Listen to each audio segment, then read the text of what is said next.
think actually that they're going to try to prioritize Vox. Old School is very comfortable on Vox, and Zeo is really good on Vox as well. So I think the captains may be banned, like Lyra. Churnwalker is what the history is. Churnwalker will be banned here, and Vox may be potentially just picked up by Cloud9 because that's something he plays really well. Actually, it's me Adagio to counter the Vox instead. Absolutely, it is time to start things off. Ladies and gentlemen, Cloud9 versus Tribe. Lyra the first ban, Churnwalker the answer, and Adagio the #1 contention pick between these two teams. It's a pocket pick for both of them, and Cloud9 start off with it. Yeah, that's actually a very surprising pick. To go for it as the first pick.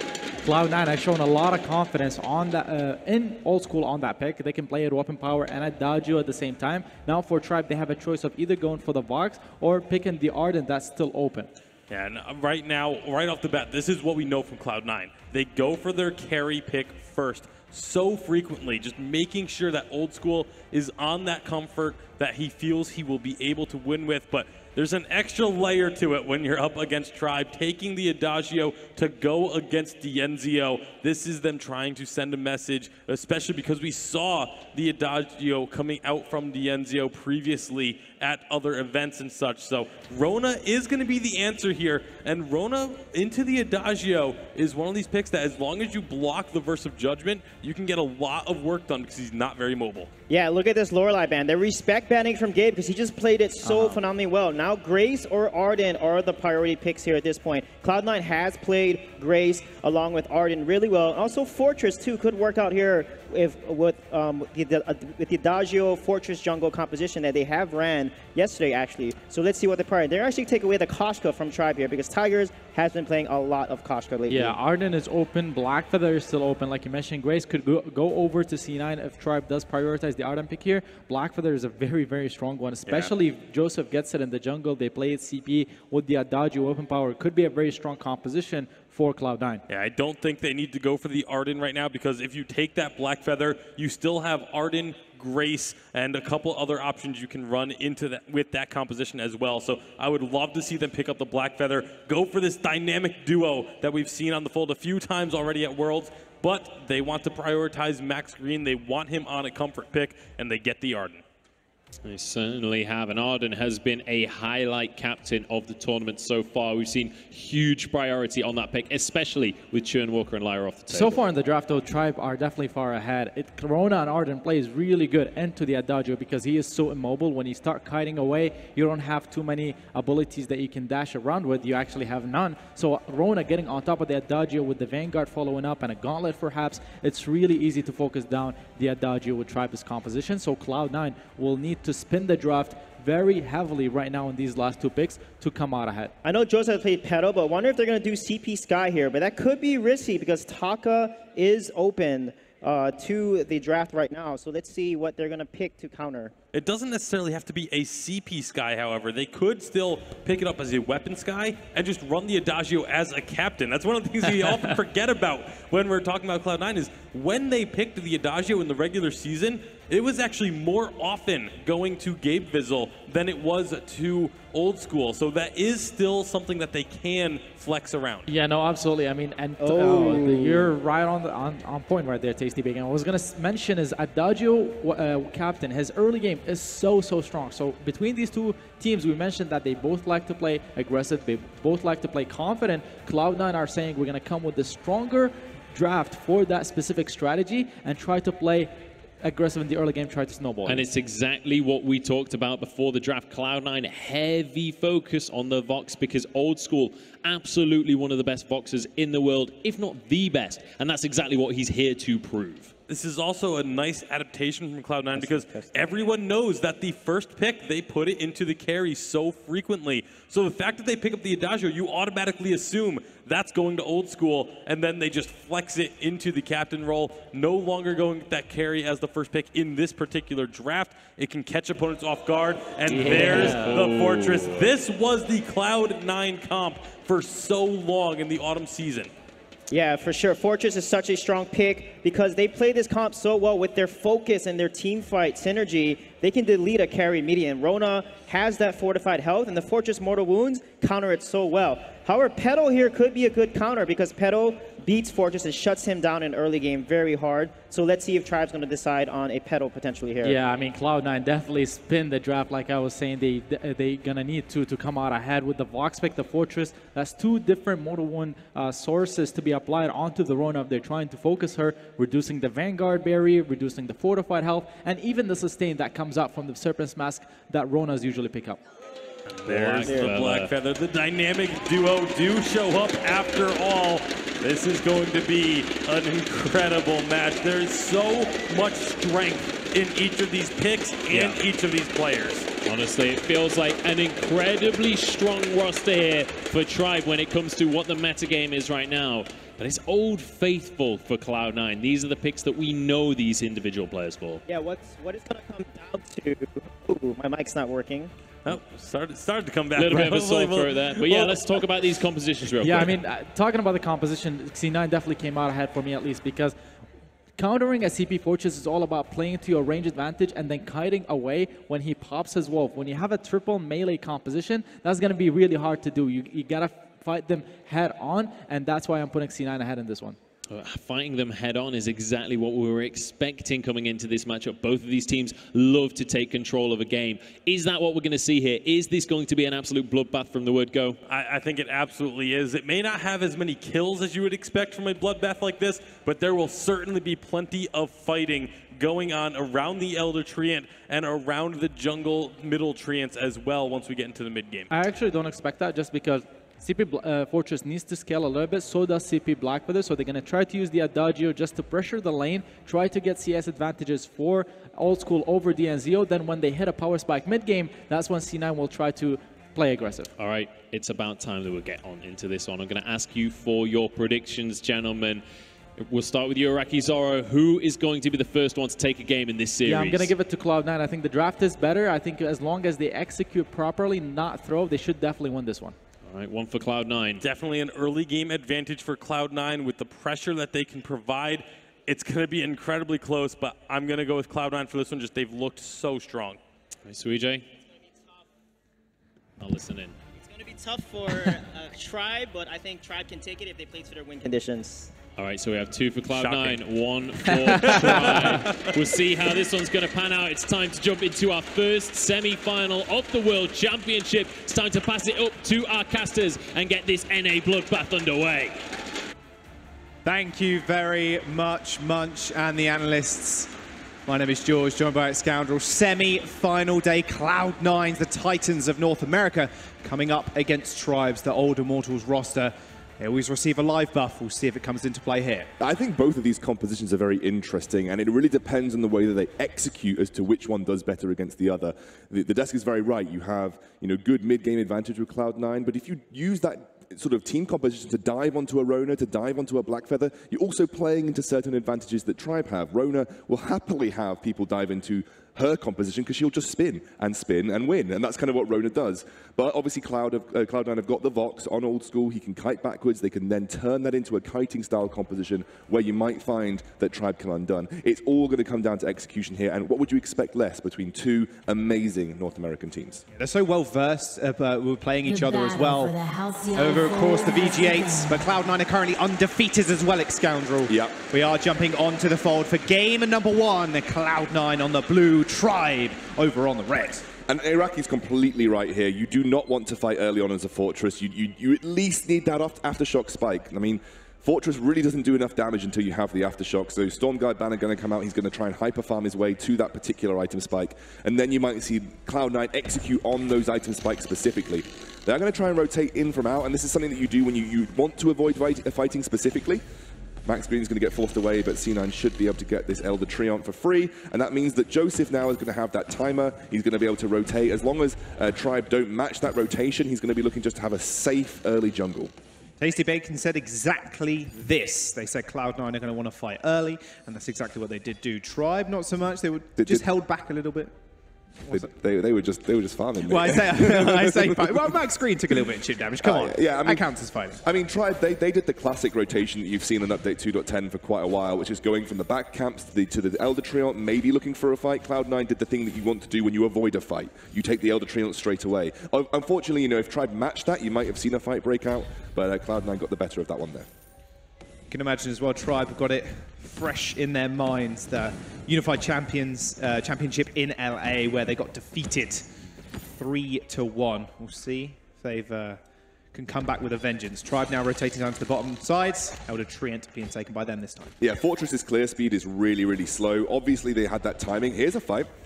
Joseph taking a little bit of damage, but they are just going to push in. Max Green moving forward with the blood for blood, but he's actually taking a little bit worse for wear at this point. Tigers jumps into the Tribe Rush, a lot of damage going backwards and forwards. There's the into the fray, straight on top of Old School, going extremely low. The mortal wound stops the healing. Tribe find first blood, but the fight continues. Dienzio is going to trade as well. Joseph ends up going down. It is T-Tigers and Max Green running from Gabe Vizzle. Gabe Vizzle trying to just kill him off, but the Vanguard and the potion should heal him up for the time being. T-Tigers in the midst of that did take the Treant as well.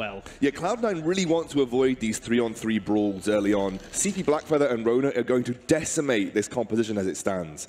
Old School's gone for a minion candy. You probably want to see C9 spend most of their time duo lane, putting pressure on Dienzio. Gift of Fire, Agent of Wrath on Vox in the early laning phase is very punishing for a melee hero to deal with, and that's what I expect C9 to want to do to try and at least gain some sort of advantage on the map, because you're not going to gain a jungle advantage with a CP Fortress. It just doesn't happen.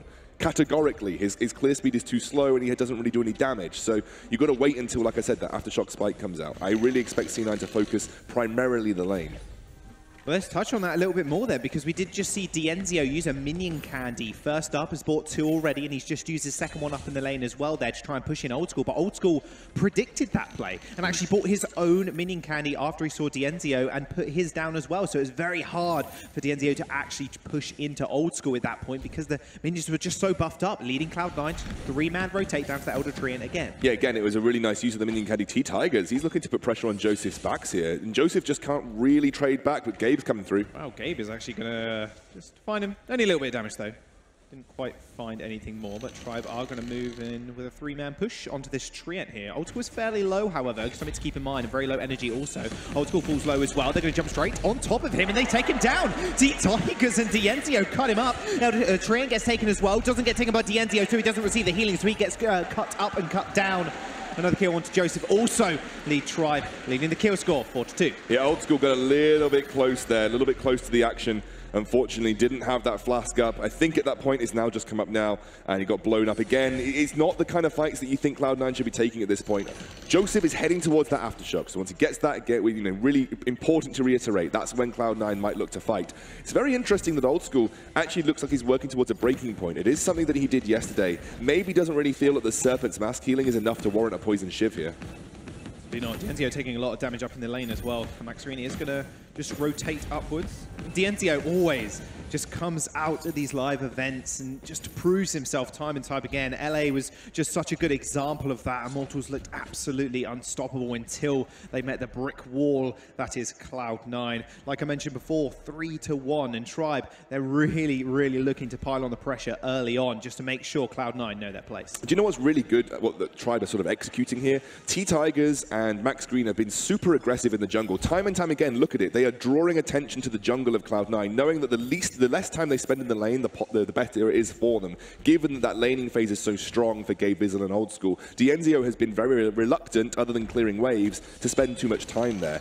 Joseph is the weak link of C9 until he hits that particular spike, so this has been really clever play to focus the jungle here for Tribe. Yeah, he is very close to actually picking up the Aftershock, though, so you can imagine in the next minute or so, when he does purchase it, they're going to look for a fight. We do look at Old School also. He's picked up an infusion in his inventory, so kind of predicting that inevitability. Plus the breaking point as well was his first item. Tribe once again moving into the jungle. So good. Early Crystal Sentry take as well. Wow. I think C9 are looking to out-rotate them and get the first turret of the game. This could end up in a brawl here. It's Crystal Sentry potentially for turret. Here comes Tribe. Remember, no Aftershock on Joseph, so he's not outputting a lot of damage right now, but the turret does go down. That's the first one on the board for Cloud9. Gabe was in a lot of trouble. Spin to win available for Dienzio, but does he even need it? Yes, he does. Moves in, picks up the kill. 3-2 on to the carry. T-Tigers trying to stop Old School and Joseph. Backs, they might just be able to do it on point. Doesn't quite land. Cloud9, they lose one, but they lost but they take the turret, but they might just lose one of their own as well. Yeah, I think Cloud9 are going to end up losing their first turret here. A really good quick rotation to respond to Cloud9, but Cloud9 have now hit those spikes. We are seeing Old School going for that breaking point into double turrets monocle build that I think he went yesterday. Joseph has now hit that aftershock. It's a little bit more viable for Cloud9 to search for fights at this point in time, but maybe Joseph wants to get a bit of defense behind him. We're already seeing Dienzio with a Serpent's Mask and a heavy steel on top of that. They are doing Cloud9's game right now, but better. Global objectives have become Tribe's focus. They've drawn pressure to the jungle, and C9 are reluctant to take a fight. They might contest this gold trio. Gold Miner going fairly low. Old School is going fairly low as well. Attack the back's going to get popped. There comes the Gauntlet. Old School falling extremely low. Can't get away from T-Tigers. Dashes towards him on point. There's the kill. Dienzio's going to chase Gabe Fizzle. Should be an easy cleanup kill for him as well. T-Tigers chasing the Wolf. Joseph in trouble. Crystal Sentry isn't going to help you now, buddy. Tribe find the ace. They found the Gold Miner as well, and the Crystal Sentry will fall as well. The triple capture of the objective from Tribe. Perfect way to end the fight. And they're going to get the Gold Miner too as well. They backed off it. They took that fight. Let's take a look at that again. Keep an eye on Old School's positioning. He's been super frontlining here, trying to get those resonance bounces off. And the way that Tribe commit, they get a Vanguard to slow him down. They all jump straight onto Old School. It's so difficult for him to kite away because he doesn't really have any extra peeling. The only thing that he can really have is his Sonic Zoom and that Gift of Fire. And then it was cleanup duty because once Old School's down, the sustained fight damage is kind of done for C9. Joseph is just a weak early jungler on this fortress. He needs specific items to get tanky and sort of faces that front line. Doesn't have that right now. And Tribe are just executing on that early game where they had the advantage. Something big to mention as well, Scoundrel, is the fact that Old School and Joseph do not have reflex blocks. So as soon as that gauntlet goes down, what do? They can either run into the gauntlet wall, get stunned up, or they can stay and fight. But you're against a Blackfeather who's built an aftershock, and Dienzio as well, who's just going to sit in the middle of your team and red mist. Right now, it's probably important for Old School to get damage, though, and you're going to have to rely on Gabe Fizzle to use the Crucible to exit the Gauntlet. The only thing that you need a reflex block here for is the Gauntlet, right?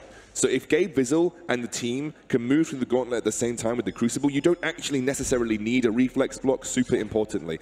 If that Gauntlet splits the team up and Gabe Fizzle can't get an effective Crucible across the entire lineup, then it's going to become a problem. But right now, Old School, the best thing I think he can do is rush that second turret's monocle and really start to output damage, because you're not facing up a huge amount of armor, especially on Dienzio, who I think is your biggest threat right now. He's only got a light armor to work with. So getting another turret's monocle in the bag is going to allow him to be far more aggressive when kiting away, dealing a significant amount of damage. Crystal Sentry eliminated at 9 minutes and 2 seconds. One of the quickest we've seen here at Worlds thus far. Tribe are permanently sitting in Cloud9's jungle. Going to go out on a limb and think to say that's the quickest we've ever seen a Crystal Sentry elimination. I thought Cloud9 had previously had that record. I think now Tribe have taken it from them. That's a super quick Crystal Sentry elimination. And this has all resulted from Tribe saying, well, we don't want to fight in lane. We know that an Adagio Vox is absolutely going to punish our Rona in lane. We're going to rotate Rona out of lane as much as possible.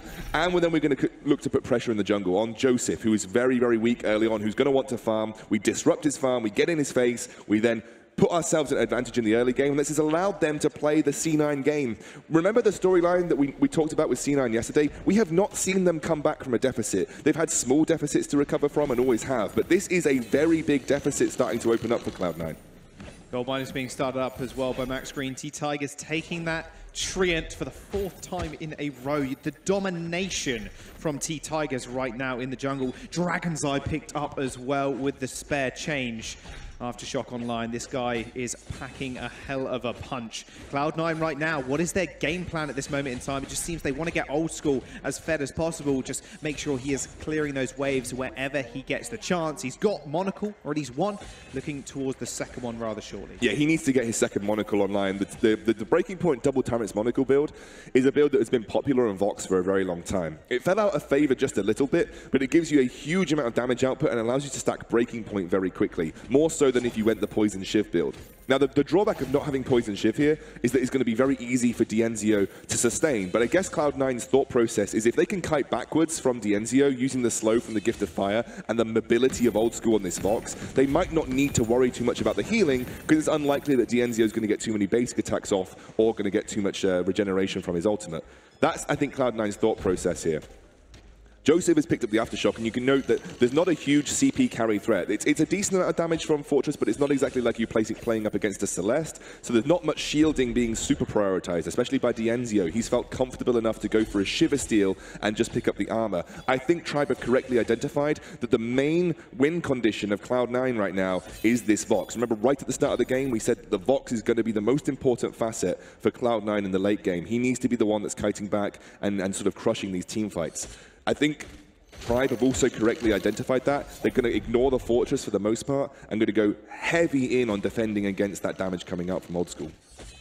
That's exactly why they're right here, right now. Their ability to understand how the enemy team composition works and their win conditions and how to counter it also. Tribe's all in, just dive on Old School. Will work if they can kill him, but I've got a feeling as soon as Old School gets that second Monocle online, he's going to be quite a tough hero to actually lock down at this moment. Joseph's picked up Atlas Pauldrons. Now, it's not a super important item against Arona. She doesn't really get affected by that when using Red Mist. But if you are trying to chase down with Foe Splitter, it is something that can actually affect you negatively. So it might allow them, when kiting backwards, to be a bit more defensive against the Rona. And T-Tigers always loves to basic attack. Obviously, the more you basic attack, the more Heartthrob stacks you build up. And the more Heartthrob stacks you build up, the better your execute's going to be. So Atlas Pauldrons has got some viability here. And that's a good pickup. Interesting, Gabe Vizzle's gone for a Shiver Steel. This is ultimately playing into that game plan of heavy peel for Old School. Use that Shiver Steel, slow down Dienzio, T-Tigers, and Max Green when they try to dive Old School.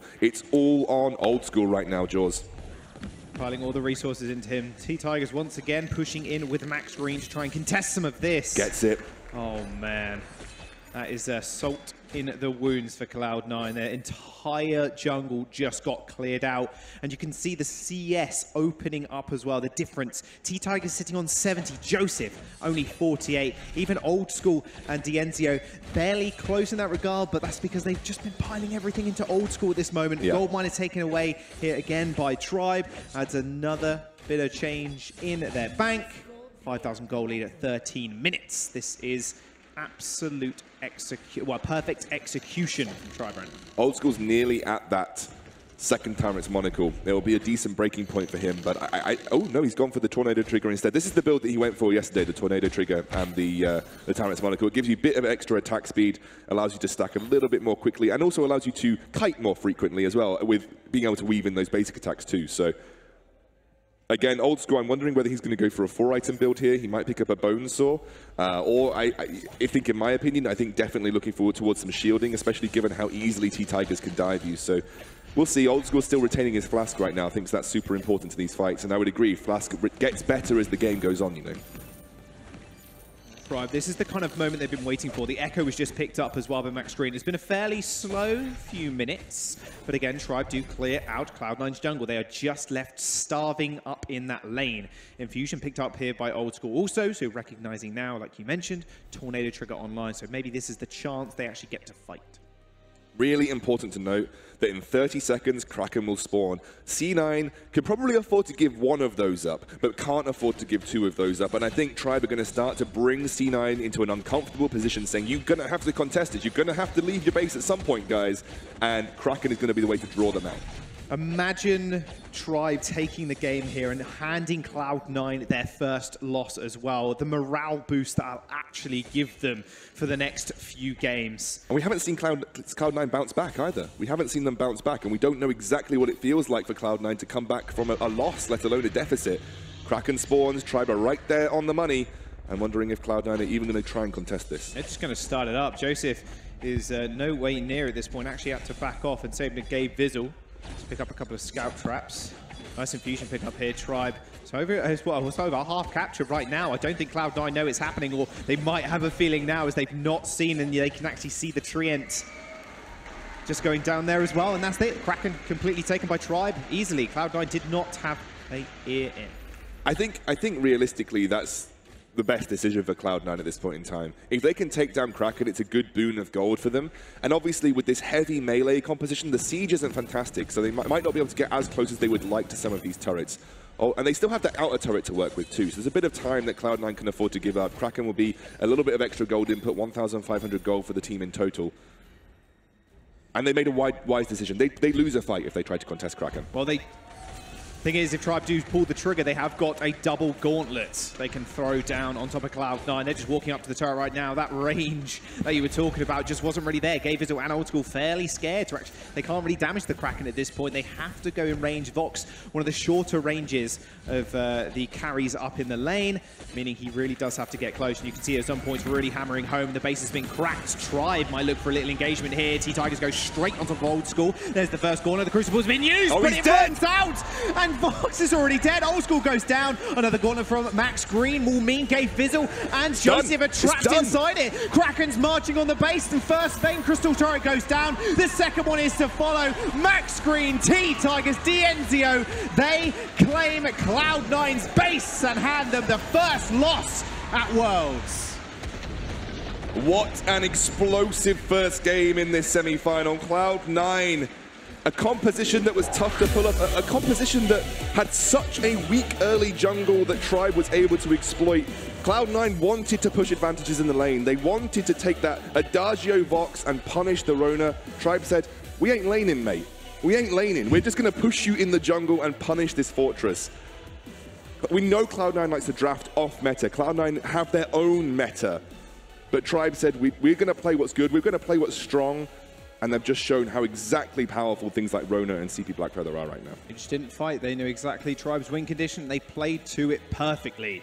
Cloud9 end up falling and Tribe take game number 1 in this best of 5. We're going to go over to Munchables and the analyst, though. They're going to break down that win even further. Thank you very much, guys. What a dominant first game coming out from Tribe. We know Cloud9 is a team that struggles to battle from behind, and Tribe did an incredible job of starting the game strong, making sure that they were the ones with an early lead here. Yeah, this is what I said. Tribe's rotations are probably the best team right here at Worlds. They knew when the Elder would spawn, and they always rotated and put so much jungle pressure because Fortress has a slower clear. So they dominated early game and just pressure down and beat Cloud9 the early and mid phases. Yeah, absolutely beautiful rotations coming out from Tribe. 3-man rotations. Dienzio was every single time in that jungle team fight, helping his team, pushing them forward. After the first Elder Train that they lost, they got every single one and they continued on pressuring. T-Tigers ended up 2 levels ahead of the CP Fortress, and that's how he shut it down. Yeah, and we talked about the fact that Cloud9's composition had a very strong early game composition, and I think part of that was why they got caught off guard by what Tribe was doing. You know, Tribe, when you're up against a team that you feel like has a weaker early game, you usually just kind of anticipate them playing it safe. Tribe didn't do that. They went all in on that early game, knowing that they could catch Cloud9 in that rotation and get the 2v3 that got them the first few kills and just snowballed from there. Yeah, and honestly, Cloud9 made some mistakes. I mean, they were fighting when Arden was level 6 and Gabe didn't have his ultimate yet. So honestly, there were some mistakes made by Cloud9, but this is exactly what Tribe needs, because when Cloud9 loses their mental fortitude, they're a team you can beat. Absolutely. Well, coming off of the stage straight after the draft, the Tribe support staff was saying how confident they were, how well prepared they were coming into this series, proving it in game number 1. Let's take a look at a replay of what was happening during that game, because honestly, aside from a couple of kills early on, this was all about Tribe. Yeah, this is where you can see Max Green's level 6. Gabe is level 4. He has the Ardent Gauntlet, keeps them in the Gauntlet. They get stunned, and then this gives them the first ace. And from there, they had a huge gold lead, going up to 2K gold lead, and this is where Tribe then just takes the game away. Old School was also caught pretty out of position. It happened actually multiple times throughout the early game and mid game. He would get deleted every single time at the beginning of the team fight. Great target focus from Tribe Gaming, but more importantly is the fact that when you beat Cloud9 in the early game, they no longer know how to play what they usually do because they're always ahead against everyone. Yeah, they did play the way you're supposed to when you fall that far behind, which is just sit up in your lane and just try and play safe. Yeah. But unfortunately for them, usually when you go for that turtling strategy, you get opportunities here and there to clear out your backs. That just didn't happen. Tribe was so on top of those camp spawn timers that every single time the backs came up, they were there to contest. There was one where it had been about 5 minutes since Cloud9 had claimed their backs, and then the back spawned while Tribe was kind of backing away.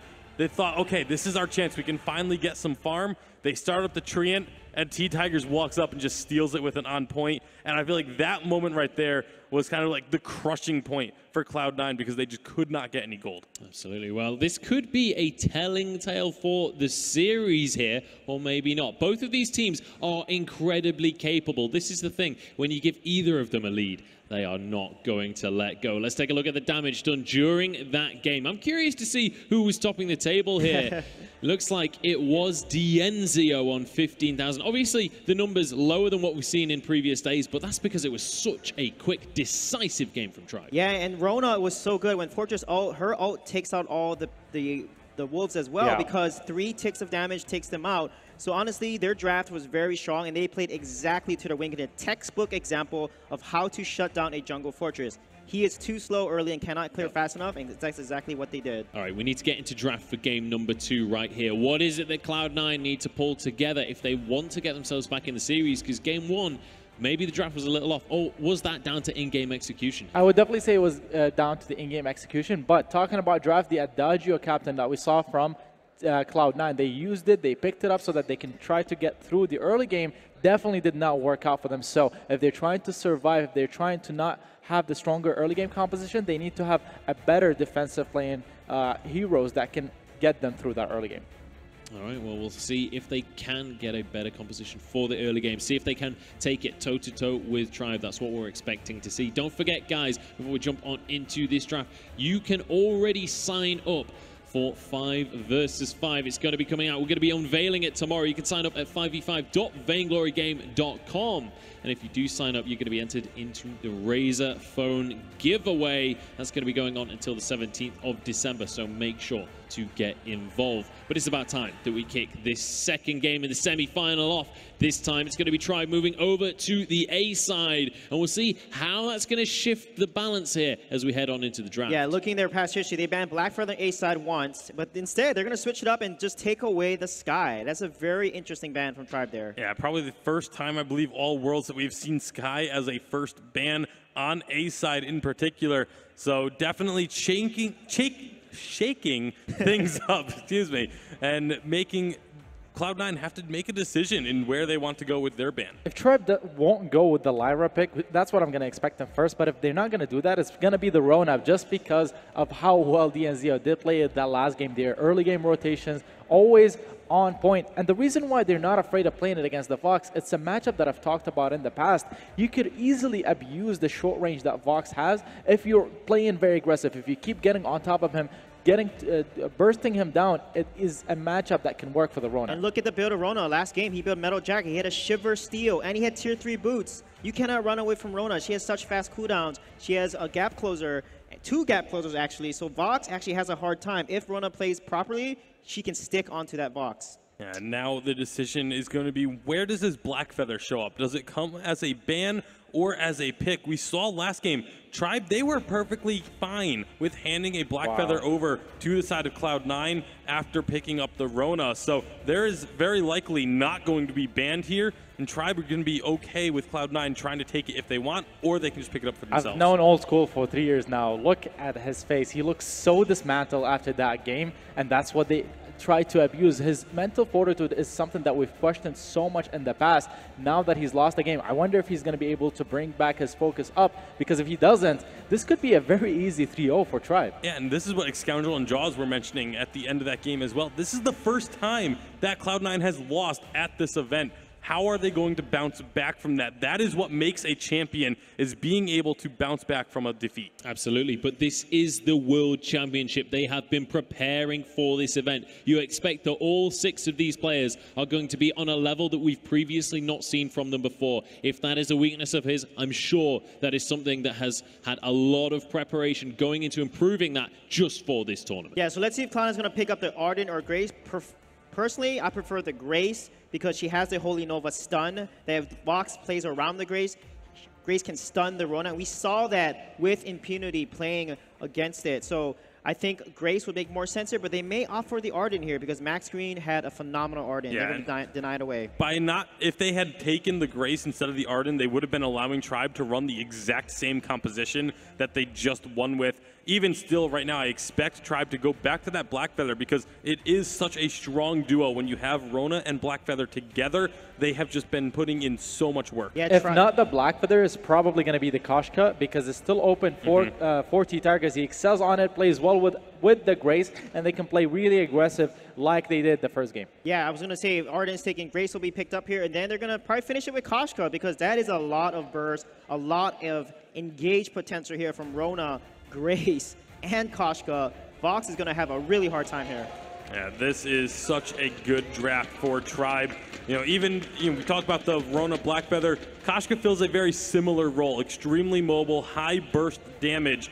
But now paired with the Grace, you have that dive hero to go along with it and provide those heals for either one of these two. Whichever one gets low, whichever one gets focused, all of a sudden Divine Intervention comes out, they're right back in the fight. What makes sense here, honestly, if they want to play it, is Rhyme. Rhyme is still strong. He'll have a weaker early game, but Koshka can steal his jungle. But mid to late game, Rhyme is going to destroy that composition because of AoE damage and his ability to root and protect the Vox. The other thing that they could go for is the Baptiste. Back when Koshka was so strong in Spring Championship, Cloud9 was the team that beat it, and they beat it with Baptiste, but instead they're going to go for the CP Blackfeather. That's a tough matchup to play in the early game. This is very, very risky. CP Blackfeather doesn't have the greatest of clear speeds. Koshka and Grace have phenomenal clear speed. I fully expect Tribe to do exactly what they did in game number 1 and just incessantly invade the Cloud9 jungle. Yeah, and CP Blackfeather is a little weaker too early game. Koshka is just so dominant. And again, rotation-wise, Tribe is the better team at these early game rotations. They're going to punish Cloud9 for sure. This definitely feels like Tribe are the ones really putting their front foot forward when it comes to the early game. Cloud9 leaning on a little bit more late game focus with these compositions, but it's about time to jump into game number 2 here. I'm going to ask you for predictions once again, gentlemen. We'll start with you this time, Iraqi. This time on, I'm going to go with Tribe. They have a really strong early game composition, and C9 don't even have the Adagio to try and hold off with it. Besides that, T-Targus was the question for me coming into this matchup because he usually doesn't play to the expectations that he has, but that first game, he definitely showed up, so I'm going to go with Tribe. I don't change my predictions until I see something that proves otherwise. Tribe proved otherwise in game number 1. I'm going with Tribe. Beautiful draft, banning Sky. Now they get Grace and Rona. Sky counters that really hard, so Tribe won draft. Tribe's going to take it. All right, we have a full Tribe desk right now. It's time that we get on into the game. It's time we kick off game number 2 of our semifinals. Tribe are 1-0 up. We'll see if they can turn it into 2 or if Cloud9 are going to even things out here. Let's pass to the casters for semifinal game number 2. Thank you very much, guys. Game 2, Tribe versus Cloud9. Heavy prioritization on that Rona, Vox, and Arden, but this time the Arden's over on the side of Cloud9. Yesterday we saw Arden on such a tear. It was pick ban most of the time, and it seems to be that way this time as well. Yeah, I think Cloud9 have been shooting themselves in the foot in these drafts. They really struggled in the early jungle last time round. They had really heavy pressure from Tribe that way. We know T-Tigers is super aggressive. We know that him and Max Green combo so well. The rotations from Tribe are really slick and really quick. But again, they've drafted themselves another weak early jungler against T-Tigers Koshka, of all things. He goes mental on that pick. I really, really think Cloud9 have shot themselves in the foot here. They do have that late game out of the Vox again, but they need to get there. And last time, Tribe didn't let them get anywhere close to that. Well, we'll see if T-Tigers can keep up that pressure. We're going to jump on to the fold for game number 2. Swapping sides this time around. I want to see how aggressive they are in terms of their jungle clear as well, because we saw Tribe last time all prioritize the Elder Treant, and you can imagine they're going to do just that. Yeah, C9 look like they want to go for Elder Treant first again. They want to make sure that they don't have to fight Tribe, especially at level 2. Really important they avoid early duels like that, and C9 once again going to go straight for that Elder Treant on first rotation. Now, C9 didn't get the second rotation of this because the clear speed from the Fortress is too slow.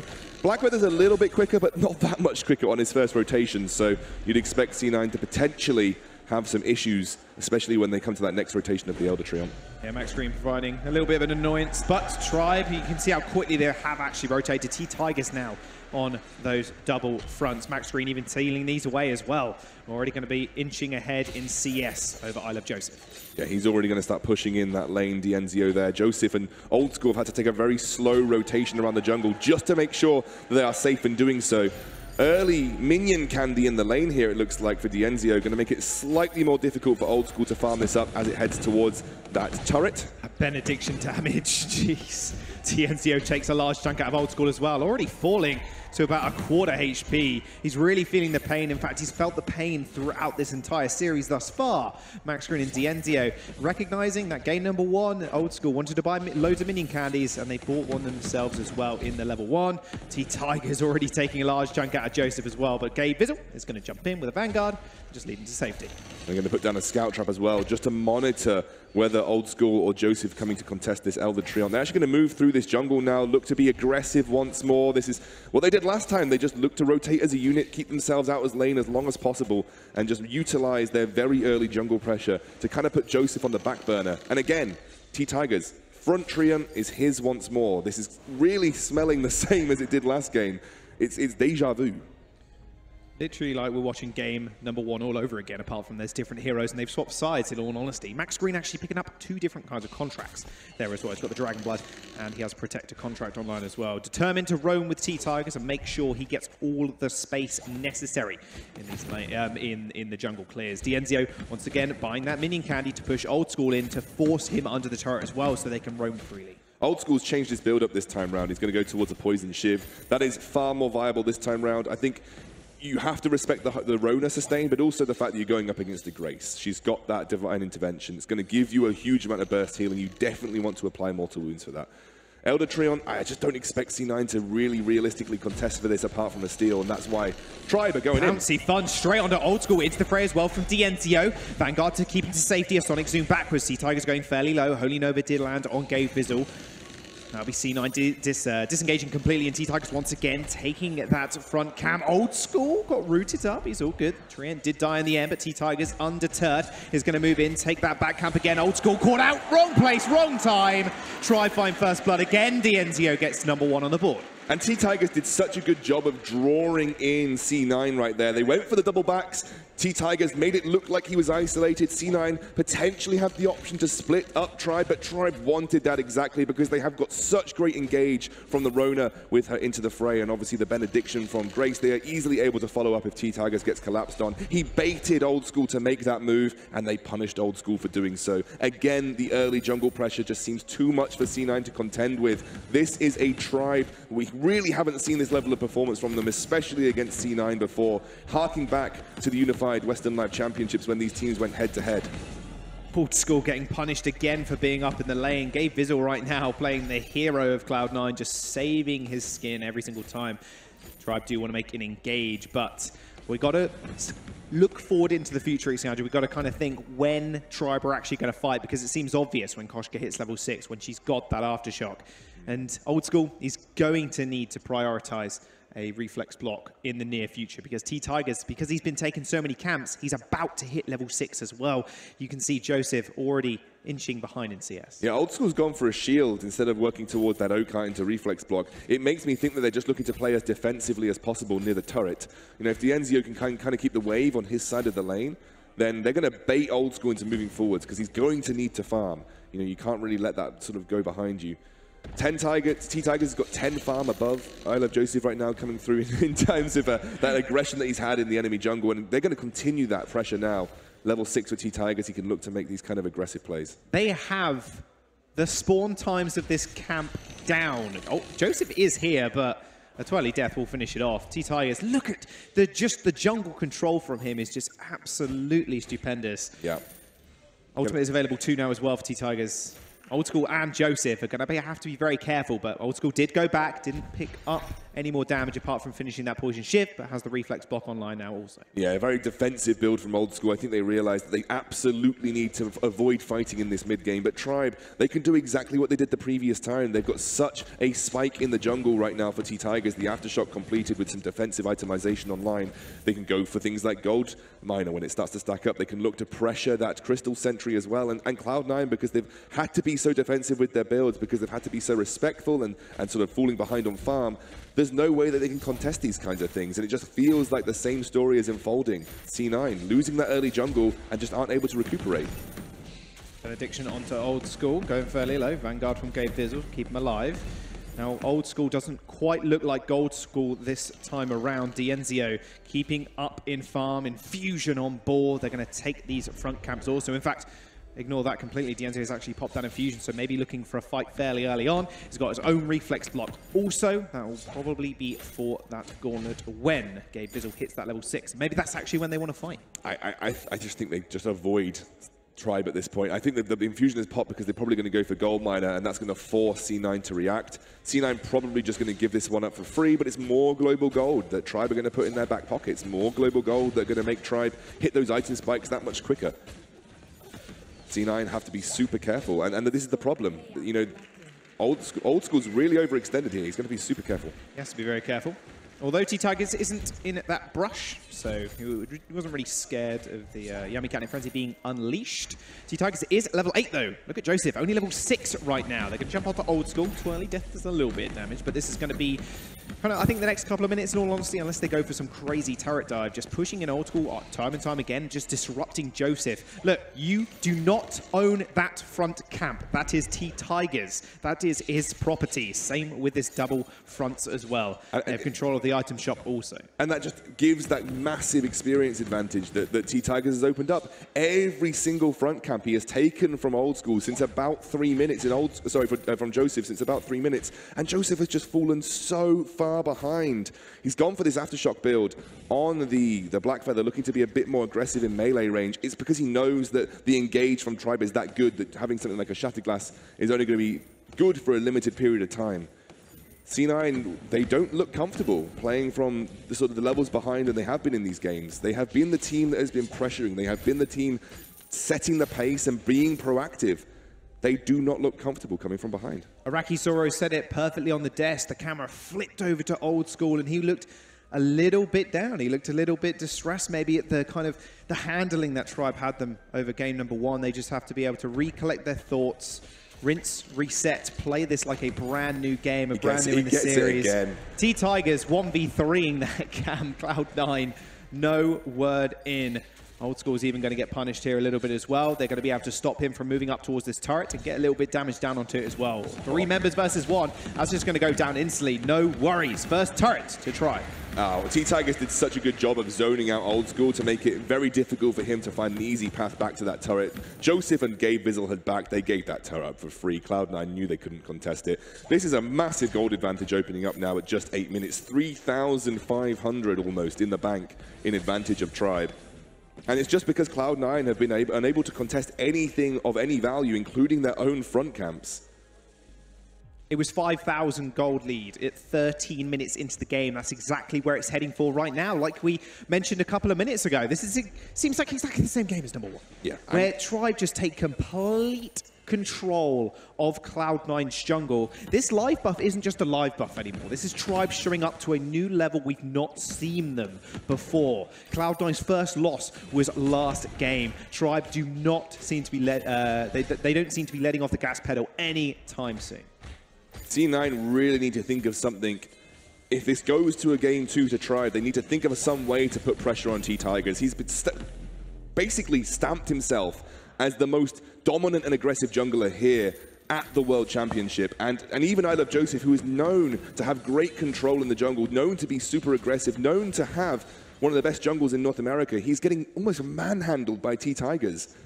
The entire Tribe roster has put C9 into a position that they haven't been in before, and it's made them look very uncomfortable. They're going to go for an engage. Dienzio over the wall, using that into the fray. Gauntlet gets laid down. No one's going to get stunned up just yet because they want to fight in melee mode. Red Mist is going to get opened up. There's the Divine Intervention to keep him alive. Dienzio refusing to go down. T-Tigers dodging in and out of the bush, trying to find Old School. He splits up. Crystal Sentry goes down in the middle of that as well, but T-Tigers falls. Oh, they turn this around. Cloud9 are going to turn it around. They find one, but instantly Dienzio cuts down Old School. 1 kill, 2 kills, 3. Dienzio with the triple kill and the ace. Unbelievable. It looked like C9 had brought that back, but Dienzio, you can never count out a Rona just spinning in melee range. Let's take a look at that again. It was a really nice engage by Tribe. Immediately put Old School into a position where he has to kite backwards. They keep them locked in that gauntlet. and they're actually able to get out of it. But watch this. Watch this. C9 are kiting around. The fountain comes out. Obviously, now T-Tigers on the outside is looking to put pressure onto Old School. He's cutting backwards, missed a couple of basic attacks there, but they eventually take T-Tigers down. At this point, Dienzio has built up a ridiculous amount of stacks. He's been able to get a huge amount of sustain out from that Serpent's Mask, and he's kind of being unnoticed and untouched throughout that fight. This is what happens when you leave a Rona to her own devices, especially with the breaking point. That was absolutely ridiculous. Dienzio is a monster at 4-0.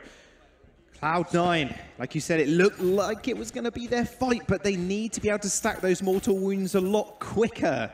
They just can't, because Old School is just constantly kiting backwards, trying to get away from the red mist, but Dienzio has so much chase, and so does T-Tigers. T-Tigers right now feels like a little bit of a scapegoat. They want to be able to focus him to take him out of the fight, but they're ignoring Dienzio. Yeah, exactly, and it's very difficult to take Dienzio down, especially alongside a Grace. Grace used her divine intervention on Dienzio that last fight, that kept him healthy, that gave him more room to breathe. And then when T-Tigers jumps in and out, it's so difficult as a carry to know where to focus, especially when you're being dived by two heavy melee hitting heroes. So when T-Tigers jumps in, Old School switches his focus, that's when Dienzio pounces. Then T-Tigers, being the kind of hero that he is on Koshka, he can get out of the fight really quickly, can jump back in with Pouncy Fun. It's very difficult to focus him down because it's so difficult to chase a Koshka. And now Echo gets finished up on Max Green. He's got that ability to get that double divine intervention down, especially powerful for both Dienzio and T-Tigers, who are going to be in that front line. That is it. It's only going to get worse from here on out. Double divine intervention, even a broken myth finished for T-Tigers as well. So he is just chewing through the shielding of Old School. And if you ever actually look at his build at the moment, he's only just upgraded to a tier 2 shielding. He recognizes now that you need that against T-Tigers. He's ripping you apart, even though that Koshka is fairly squishy. And look at what Tribe have done again. This is something that they did last game. They really focused on the fact that the late game win condition for C9 has been Old School on this Vox. Double Atlas Pauldrons. T-Tigers went for this before he even finished his broken myth. Grace has got one on Max Green, and T-Tigers has got one on Koshka. They dive in, double Atlas Pauldrons, they don't have enough blocks to block both of them, and Old School's going to be put out the fight for a limited period of time, which means that he's going to be unable to frequently stack or easily stack that breaking point, which really limits a team fight win condition for Old School, because he needs that attack speed to start stacking up that breaking point. So they're really focusing on the one win condition that realistically C9 have, which is this ability to kite away with Old School, build breaking point stacks, and make it very hard to chase him down. They're going to try and shut that down straight away. We're doing a good job of shutting him down already. However, he has got that breaking point online now as well, so the longer the fights go on, the harder he's going to hit. Infusion as well has been picked up, more importantly, to give him that added boost in the team fights. Tribe continue their domination of the jungle, refusing to let Cloud9 farm, and their Crystal Sentry only has 1 life left also. Not quite as quick as game number 1, eliminated in about 9 minutes, but gold miner control as well for Tribe. We are 14 minutes into the game. It is a 6,000 gold lead. That's 1k over than their advantage in game number 1 as well. You can see it feels like even they're just snowballing from game 1. Yeah, absolutely. Dienzio said to Dalsy this morning, he said, if we win game 1, we win the series. They're certainly playing like that is the case this time round. They have got a huge amount of confidence. I spoke to Dienzio right at the start of this tournament, and he said, we're going to win. Now, we're confident. We're going to win this whole thing. Even through C9, the team that has looked the most dominant in this entire tournament, Tribe are making it look like child's play right now. It's crazy, the difference in performance from C9 yesterday to C9 today, and Tribe are making it look that way. Gabriel's picked up an Echo of his own. He's got that ability to get the double gauntlet down. That might be now harder for a very movement speed focused Tribe to negotiate their way through those double gauntlet walls. That might be a way to provide some barriers for Old School. Well, T-Tigers doesn't have a reflex block, but we do have a Crucible on Max Green, so he's going to have to rely on that himself. Dienzio has got his own reflex block as well, so realistically, T-Tigers is just going to have to play around that. Again, permanently in their jungle, he's going to steal that away. Oh no, Joseph got it. First one of the game, boys. First one of the game. Looks like they're going to go straight for this Kraken. C9 again. This is where they fell folly last time. They let this go. Gabe Vizzle's not going to let it happen this game time again. Boots from Gabe Vizzle. They're going to jump straight on an Old School. Gabe Vizzle was on the other side of the wall. He goes over with the Vanguard, keeping Old School alive. Attacks being so cool and it gets opened up, but the cage is in the wrong place. He didn't even activate the Echo. He double Vanguarded it, scoundrels, so there was no double cage to be fought in. And now they go straight back on the Kraken. Yeah, and C9 have just got to back off. Joseph may be looking for a hero steal here. He might look for that on point. It can work sometimes. It's a decent amount of burst here. They know it's a possibility. They're going to turn straight onto Old School yet again, who steps up to the plate. Aegis to actually slow his attack speed down. He's in a lot of trouble. Fountain to keep him alive, but he's slowed down by the Shiver Steel. Also, Red Mist onto 3 people. The 11 breaking point stacking up. He's already gone down. Make that 18, 19, 20 breaking point stacks. And Dienzio and T-Tigers clean up the carries of Cloud9. And Cloud9 just too far behind. The Shiver Steel slowing Old School down to an incredible margin, and it makes it so easy for Dienzio to capitalize and take him out. You've got to feel like this Rona is worth a ban at some point. It is tearing apart this Cloud9 composition. They're going to get the Kraken now. I don't even know if anything the Cloud9 can do about it. Crazy how dominant Tribe look against one of the best teams in the world right now. They knew when to pull the trigger because not moments ago, Gabe Vizzle blew the gauntlet. He didn't have that available for go for the disengage and the trapping in of Tribe. They're going to be able to unleash the Kraken. Get a little bit of extra gold as well. They're going to move up to the lane after they've taken their jungle. Also reminiscent of game number 1, 8,000 gold lead in the well. That gold graph is just going up and up and up for Tribe. Cloud9 are going to have to reflect on this game because Tribe have crushed that early jungle, and that has been the pain point for C9. The laning phase hasn't even been a thing because there really hasn't been a laning phase to speak of. The whole game has been fought around the jungle, and T-Tigers has absolutely dominated it. Joseph has looked dead in the water, and it might just be because these hero matchups that he's put on are really bad. Every hero matchup he's had right now has been a weak early jungle. Joseph needs to be on something stronger. Well, T-Tigers gets the last pick in the draft as well all the time, so they can try and counteract that. Benediction in, they're going to get the attack speed slow as well onto Old School. His damage is going to get reduced in that regard. Joseph going fairly low, has to back off. Kraken opens up the base. Divine Intervention on Dienzio to keep him nice and healthy, and he uses the Echo to make sure he has that available in the next fight. Gauntlet gets laid down. Dienzio going very low. Silence comes out from the way for it, but another Divine Intervention keeps him alive. Red Mist chewing up 3 people. There goes the first arrow. Second one's going to be on the menu. They get the kill on to Dienzio. They have to back out. T-Tigers running, pouncing away. Max Green falls as well. Nice little bounty of gold for Cloud9. They kill the Kraken, but that turret is on an inch of HP. And they really need to be careful because there is a real possibility that Tribe can rush that if they don't keep vision up around this jungle. But it is a win for Cloud9 in one form or another. They defend their base. That is a massive milestone for them because they have lost every single team fight so far in this game. This is the first one they've actually come out on top, and admittedly Tribe overcommitted to winning that game right there, but credit to Cloud9, they managed to bring things back. Old School now working towards what I imagine is going to be a Sorrow Blade. I was wondering whether he would think for something like a Bone Saw, but Rona hasn't picked up any armor. Rona has gone for a triple offensive item build, so then Old School realizes Rona being the biggest threat to him, one that's going to stick to him the most. He doesn't exactly need that Bone Saw, which is why he sold that Swift Shooter early on and switched up for a Heavy Steel going towards a Sorrow Blade. Cloud9 only just managed to get that first tier turret. They've got 4 more in their way in order to take down Tribe in this game number 2. But Tribe right now, they're on a high and they're not willing to come down from the peak. You are starting to see item spikes picked up here for Cloud9. You've got a full build Vox almost now. He just needs to finish up that metal jacket and his boots. Will need to refresh his infusion before the next fight, so it's important that he gets some farm under his belt. Joseph has picked up his Aegis, he's picked up 2 items, he's got a bit of armor. Things are starting to even out. You know, gold differences at this point in the game are going to mean less and less because the core item spikes have been hit. But check out T-Tigers. He's picked up another Crucible, realizing that double gauntlet is super important to be able to navigate through. They are going to get 2 Crucibles to make sure that it's easy for them to find their targets. Fantastic itemization, because he doesn't really need the damage. They know Dienzio is the one that's going to output the most with that Sorrow Blade pickup. Not something we normally see from the Ronas either, because they normally itemize in defense, relying on that breaking point stacking up to around 20 in order to get out the majority of the damage. He's looking for heavy burst damage with this Sorrow Blade. I mean, he's really looking to take that one opportunity to blow Old School up as quickly as possible. The only problem is that he is weaker to Old School now, not having any armor in case. C9 here comes the gauntlet. There's the gauntlet, it gets laid down, the cage has been set, the fight has just begun.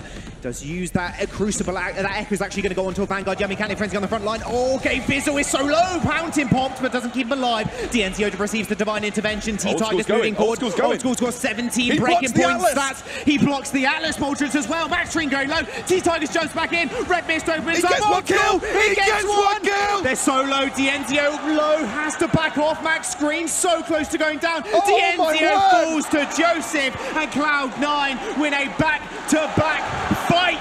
Old Old School, the greatest laner of all time, on his Vox. He hits his item spikes, he takes the fight.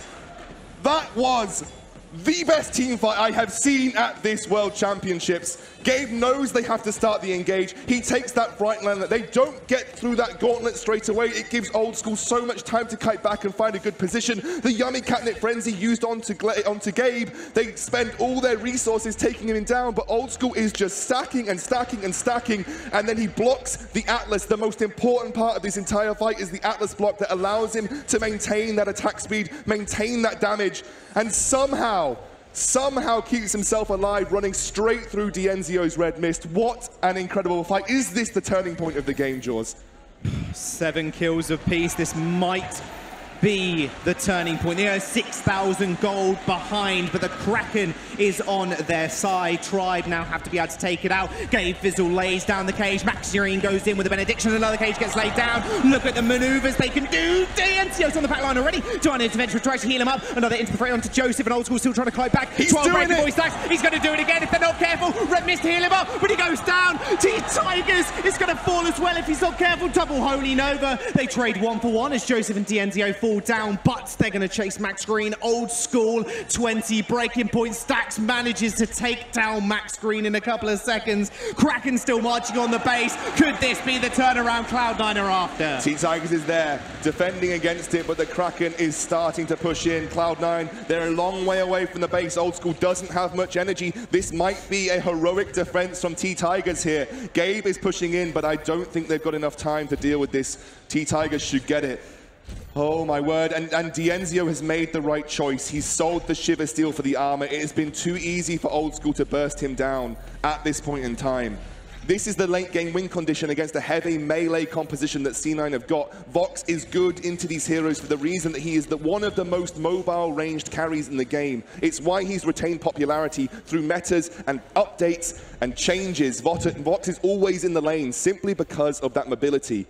It makes him so hard to chase down in some instances. They've lost the Shiver Steel, so they're not going to be able to slow him down as much, but now Dienzio is going to have some form of defense against Old School, which is, I think, at this point necessary. Cloud9 the last 4 minutes have managed to win 2 team fights back-to-back, take the Kraken, and even the turret score as well. Only 1 turret stands between each team of taking game number 2. This next team fight will decide the game. What a series, even if, regardless of the outcome of this game, it has already lived up to everything this semi-final should be. 2 North American Titans swinging their punches. Cloud9 defend from a single Vein Crystal turret remaining with probably 5% HP left on it, and have fought their way back to equal standings in terms of those turrets.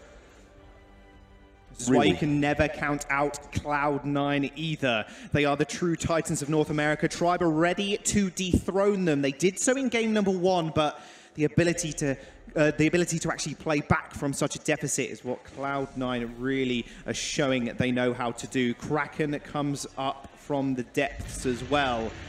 Is ready to be taken.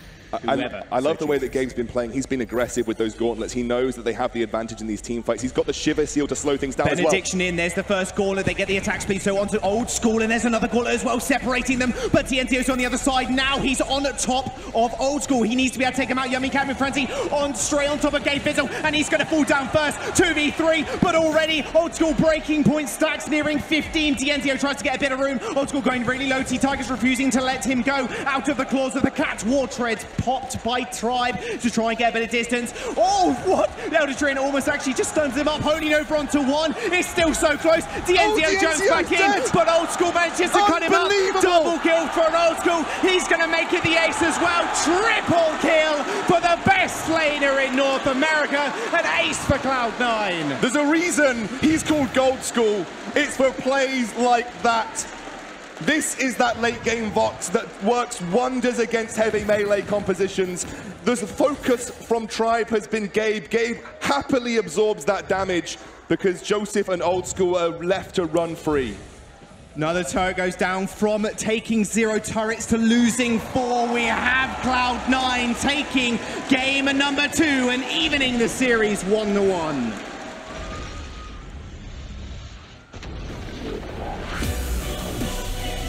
Questions were asked. Questions were asked about Cloud9's ability to recuperate from a loss. Questions were asked whether they could play back from a deficit. It looked like in the first game they didn't have the resolve, the mental fortitude to do so, but they turtled. They held on. They found a singular team fight off the back of that Kraken push from Tribe, and they brought the game all the way back from no turrets taken from that point to every turret and the Vein Crystal. They needed to get to that late game, and they did. Suddenly, we're going to look at Cloud9 in a completely different light. They can take the early game, but they can come back from a deficit. The Tigers with the domination control in the early game, but Cloud9 take game number 2 to tie the series up. This series is going to be a long one, I think. Game number 5 on the horizon. We're going to jump over to the desk, however, and they're going to break down the Cloud9 win even more. At the start of that game, it felt like maybe Tribe had Cloud9's number. Maybe this was going to be a one-sided series, but Cloud9 say, oh, no, you don't. Once they got to the late game, they powered through those team fights, and they showed Tribe that these early game compositions, they're not everything that happens in Vainglory. You can play for the late game. Yeah, no, you can definitely play for the late game. I mean, once Tribe didn't finish the game with the first Kraken push, that's when they lost the game, because if you're not able to close out the game, it means your opponents had stalled long enough to get to their levels 12, to get to the full item builds, and that's when they become stronger. What an incredible performance from C9 to tie this game. I don't know if it's 100% fair to say that that's when they lost the game, because they were on the verge of taking that final team fight. Just slight misstep costing them the team fight in the end, but this was such a great game. All right, we have a lot to talk about in this segment and not a whole lot of time to do it, so I'm going to jump straight into our first replay of that one. This was the pivotal moment of the game where Cloud9 won their first fight. Suijay, talk me through what happened here. Yeah, this is crazy. The comeback here. They're under Kraken. Their focus gave Vizzle here. You can see Koshko lands a stun. Max actually misses his Holy Nova. They land on Gave Vizzle, but look at Old School. He is constantly stacking those breaking point stack. The Poison Shift is doing so much work against the Divine Intervention. And look at the team fight and the focus here. He blocks the Atlas. That was just insane. And then Tribe makes a decision to go in, but they don't get the kill on Old School. Look how low he is. They don't get the kill. They focus instead the Black Feather, and then Dianzu here should have just ran away, but he didn't. Yeah, usually when you kill the enemy captain, you're going to be in a great spot. But the difference was, usually when you get the kill on the enemy captain, the other two carries are about half health. The two carries for Cloud9 were full health, while everyone for the side of Tribe was half health, and they were able to turn it around. I mean, this game, I was on the edge of my seat. I mean, at 10:30, Tribe won a fight fighting at Crystal Century. That's how dominant Tribe was playing in the early game. It was insane, and then that one fight turned it around, and then every other fight after that, Cloud9 was the team that won. And the fights, even with Cloud9 winning them, they were still so close. We have another replay of what happened right at the end of the game. The final team fight that we saw coming on through was just insane to watch. Zoro, I want you to talk me through this one, because this was very close to going south for Cloud9. This fight definitely could have gone the way of Tribe. Yeah, absolutely. I mean, this is the team fight that Tasty was touching on earlier. When they were fighting, they got so close, as the replay will come shortly onto your screens. They got so close to winning it, but the Treant ended up locking down Rona, locking down DNZ, rooting him in place so that Vox and Old School could finish the team fight. Unfortunately, it's not coming out just yet, but going back to talking about how C9 scaled through the early game, they were able to secure their camps later on in the game. Tribe did a much better job the first time. Okay, here we have the replay. This team fight starts in lane. So Gabe starts with the first gauntlet, allowing his team to kite away. The second gauntlet drops. He makes a mistake of actually getting out of the first gauntlet, so it gets removed, but it doesn't matter. The second one's still here. They focus Gabe once again. Tribe does that, and Vox, Old School, stacking his breaking point. They chase Rona here to finish the kill. Then they realize she's a little too far, so the breaking point stacks keep on accumulating for the Old School. He approaches, and this is when the Atlas lands from Max Green. It was incredible. You can see Rona so spinning. Close. The root, had it not landed, it definitely would have been Tribe's team fight, especially because of that Atlas that Max Green managed to land onto Old School. But the triple kill coming out at the end there, and then the push to finish the game. Honestly, what an awesome back and forth team fight. You always hear EU Treants, but SEA Treants impacting a Worlds game here. Just so close again. And a lot of this also has to stem back to the early game. We haven't really touched on that at all, but Cloud9 expecting the aggression from Tribe prevented a lot of those early kills that we saw go over in game 1. All right, it's important that we keep this moving and get towards the next draft. So just quickly, we're going to take a look at the damage that was done during this game, because I'm pretty sure Old School is going to be topping that table. He was on the edge of just about every single team fight. He was just dishing out the damage, building up his stacks, and there is 57,000 damage done. That is absolutely insane. Yeah, and that's because Rona didn't have armor until the very end when Zio realized I needed to get a metal jacket. And also, he didn't have Bonesaw. Old School had metal jacket, so it was really hard for Rona to do as much damage in terms of trading with the Vox here. And you can see why Vox is so good into Rona, because he can kite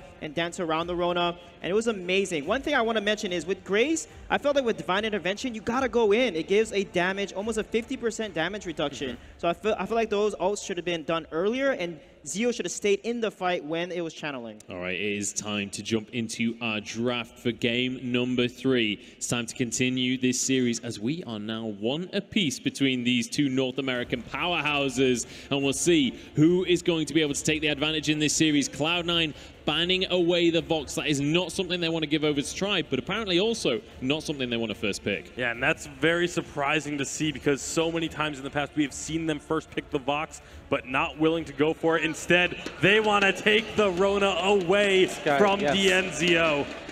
I was going to say Sky Weapon Power was going to definitely be the pick for Tribe. They banned it multiple times when they went for the Rona, so in their mind, this is the perfect counter for the Rona pick. It's going to be played in lane on the NZO as a weapon power hero, and they're just going to try to kite around the Rona, stay away from her, and dance around her. Absolutely. Just Cloud9 right here saying, anything you can do, we can do better. We'll see if it's going to work out for them, if they're going to be able to layer on the early pressure. But we saw Sky banned out earlier on in this series. That was the first ban for Tribe when they were on the A side, I believe. So we'll see how that's going to change things coming on in. The Black Feather will be banned as well, though.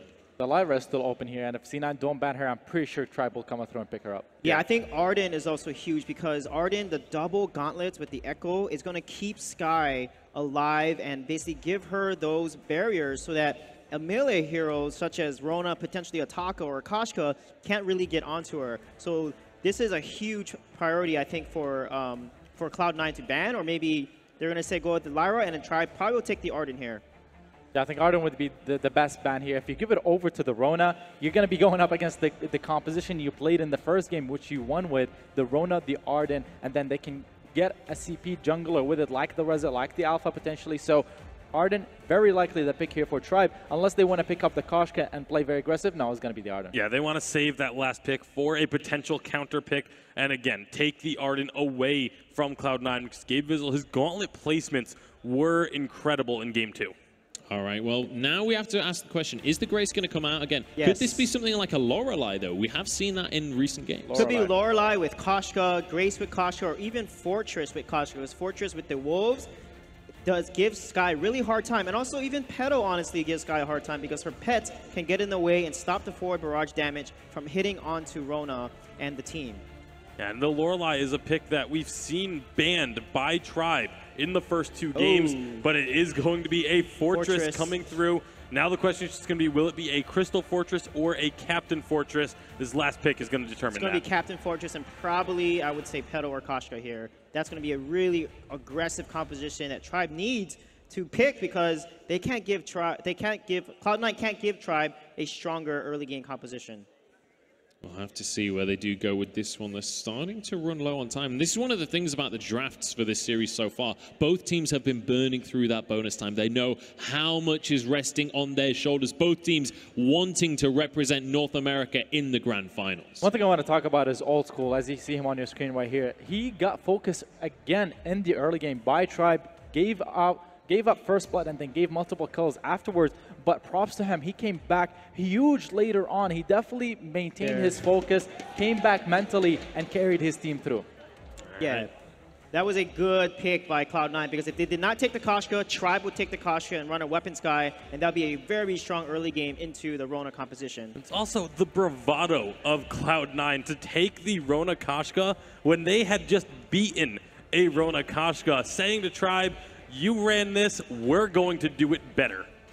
Absolutely, and now Tribe, they have to decide What can we do against this early game aggression? What can we do to shut this down? They've already got the Sky. Do they go full ranged composition here, or do they go something that can fight toe to toe? Well, they don't have the CP Blackfeather to go for. If they're gonna pick anything, or if they're ever gonna pick a Rhyme, this would be the scenario to pick it. You've mentioned it multiple times to Engineers in the past. They need something that can hold the early game aggression versus the Koshka. So perhaps even a Cruel is a possibility. Yeah, I think the best option is probably Pedo. Cruel, Rhyme would be okay, but Fortress, the Mortar Wound's going to counter that so hard, and it's going to weaken their fortified health and their sustain. And that's why Fortress is good, because you cannot play a Baptiste, you cannot play a Rhyme, you cannot play a Cruel, because Koshka Fortress is way too strong. Apparently and they're going to go with a Baptiste, and this is a little risky, I think, from the side of Tribe here. So much of this is just about trying to prevent the hard dive that can come out from Cloud9. Yeah. That's the entire purpose of this Baptiste pick. The only reason they go for it here is to deny the heavy dive composition. Yeah, that's kind of been the story of Baptiste here at the World Championship as well. Just about every time we've seen it picked up, it's for its utility. But it's about time that we jump into Game 3 of our semifinals here. It's one apiece. Who are we voting for? We'll start with you this time, Sweet J. I think Cloud9 won, Jack, because Koshka Fortress counters a Baptiste really hard, and Tiger's going to have a hard time, so I think Cloud9. All right, Cloud9 won. The Rona is very strong, but I actually like the Baptiste here. I think Tribe will be able to find a way to deny the dive. It's one apiece. Iraqi decider. While I would give the draft over to Tribe just because of the Baptiste. Fearsome Shades works really well against the dive. I'm going to go with Cloud9 since this team, when it gets rolling, it's really hard to stop it. So after winning that game, I'm expecting them to take it as well. It's a momentum game for Iraqi Zoro. It's time to jump into game number 3 of this series. It's time to see who will take an advantage. Let's pass it over back to our casters for Tribe versus Cloud9.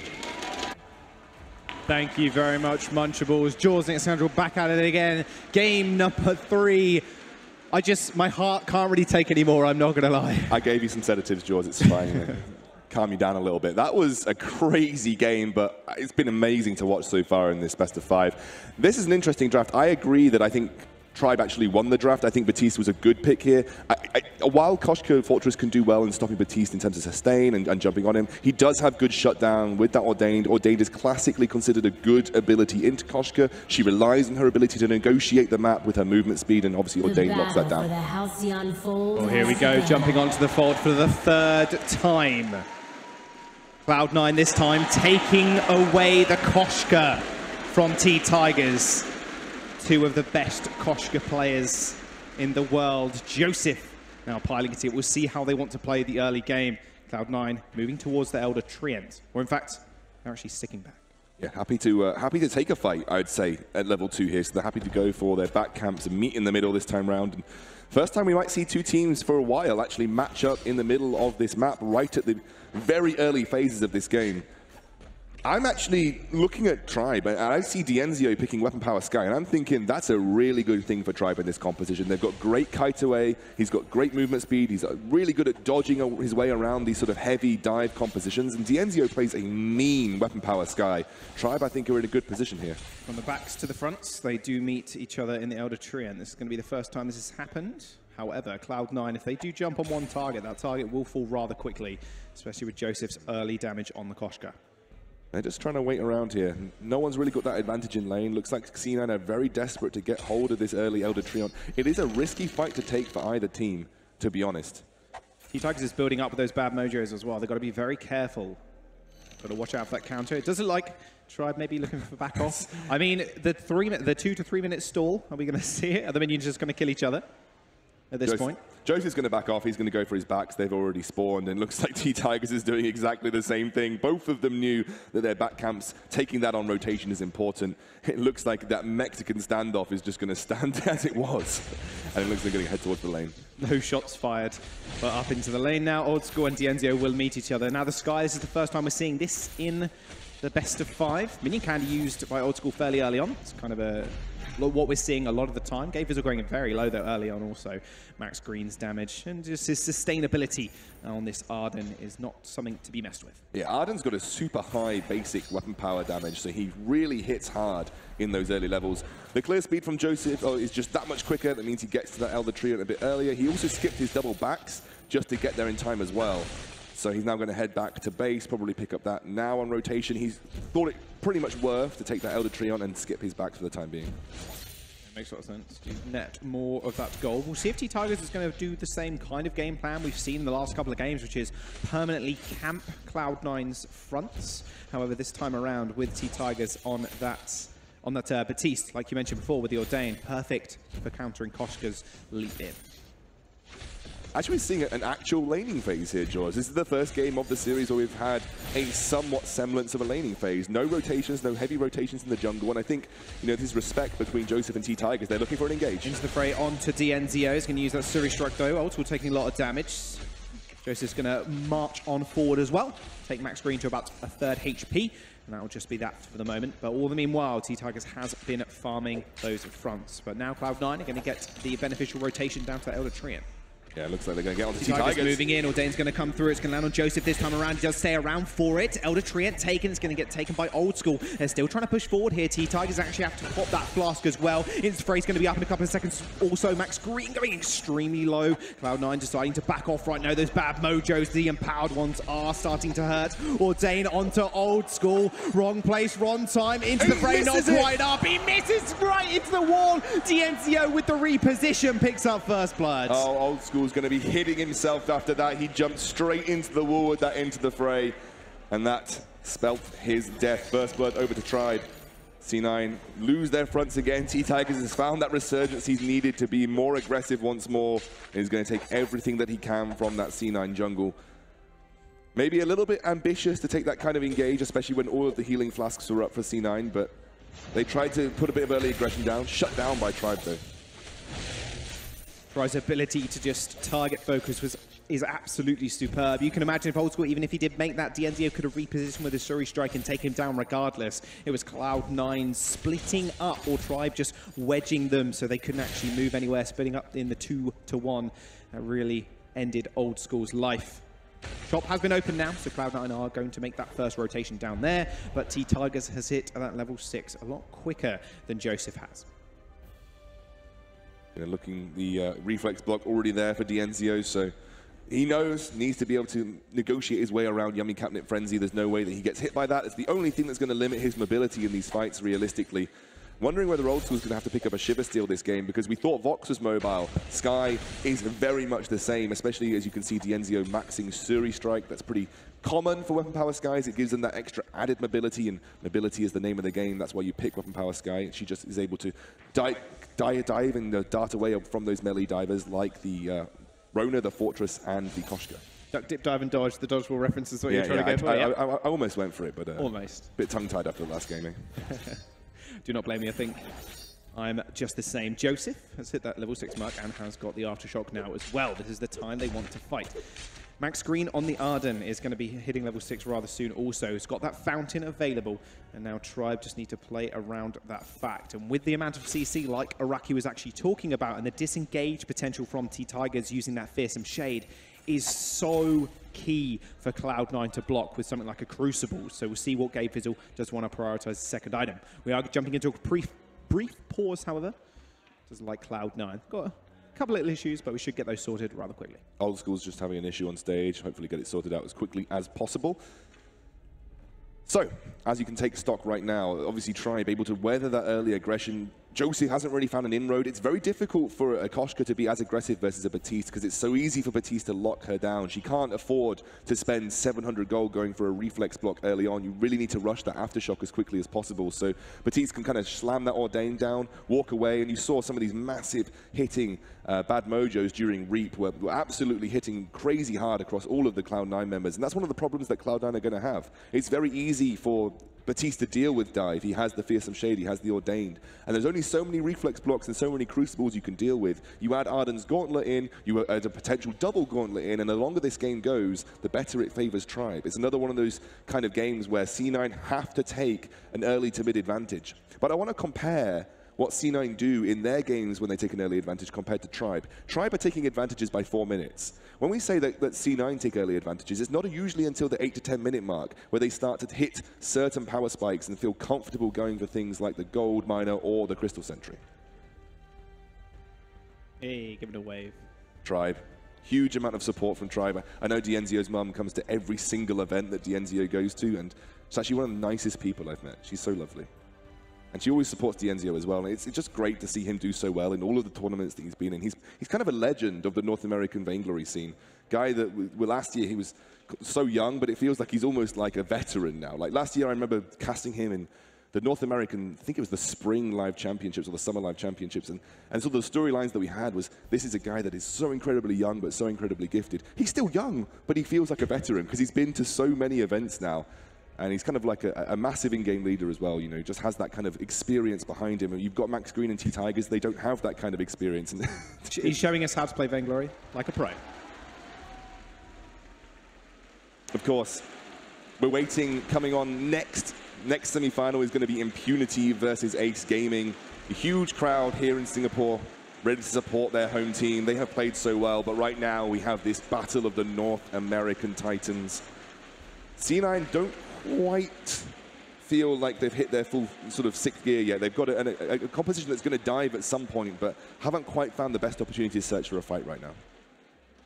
Yeah, and that's what Tribe have been doing so well in these games, just taking the earlier fights and taking the early leads also, like you just mentioned.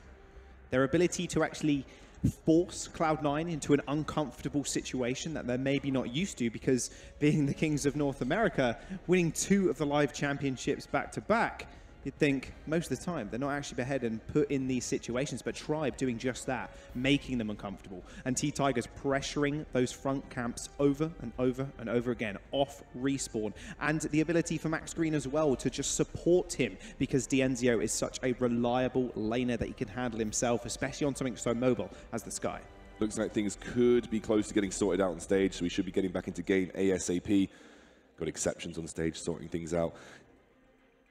Right now, you look at the 3 North American teams that came to Worlds, and you say that Tribe are this sort of heavily, mechanically gifted team, but sometimes we're considered to have slightly poorer sort of tactical approach to the game than things like C9 or TSM. TSM on the other end of the spectrum, where they are the massive tactical team with the great drafts, and C9 was somewhere in the middle. Tribe has stepped up in terms of their tactics. They've been able to rotate consistently well. They've been able to take their advantages, play to their win conditions. And C9 look like they've been getting better and better mechanically, that you couldn't ask for 2 more evenly matched teams here in a semi-final of the World Championships. Been unpaused, Cloud9 and Tribe, they're in it. Here we go, we're back into gaming, Scoundrel. Enough waiting around. Now Tribe are just pushing in with that minion candy as well. Dane comes out, it's gonna be straight on top of Old School. He is taken under half HP. Joseph leaping in, but there's not much they can do right now. The range advantage is in Tribe's favor. This is something we talked about in these compositions last game. Cloud9 needs to be careful. Those huge bad mojos.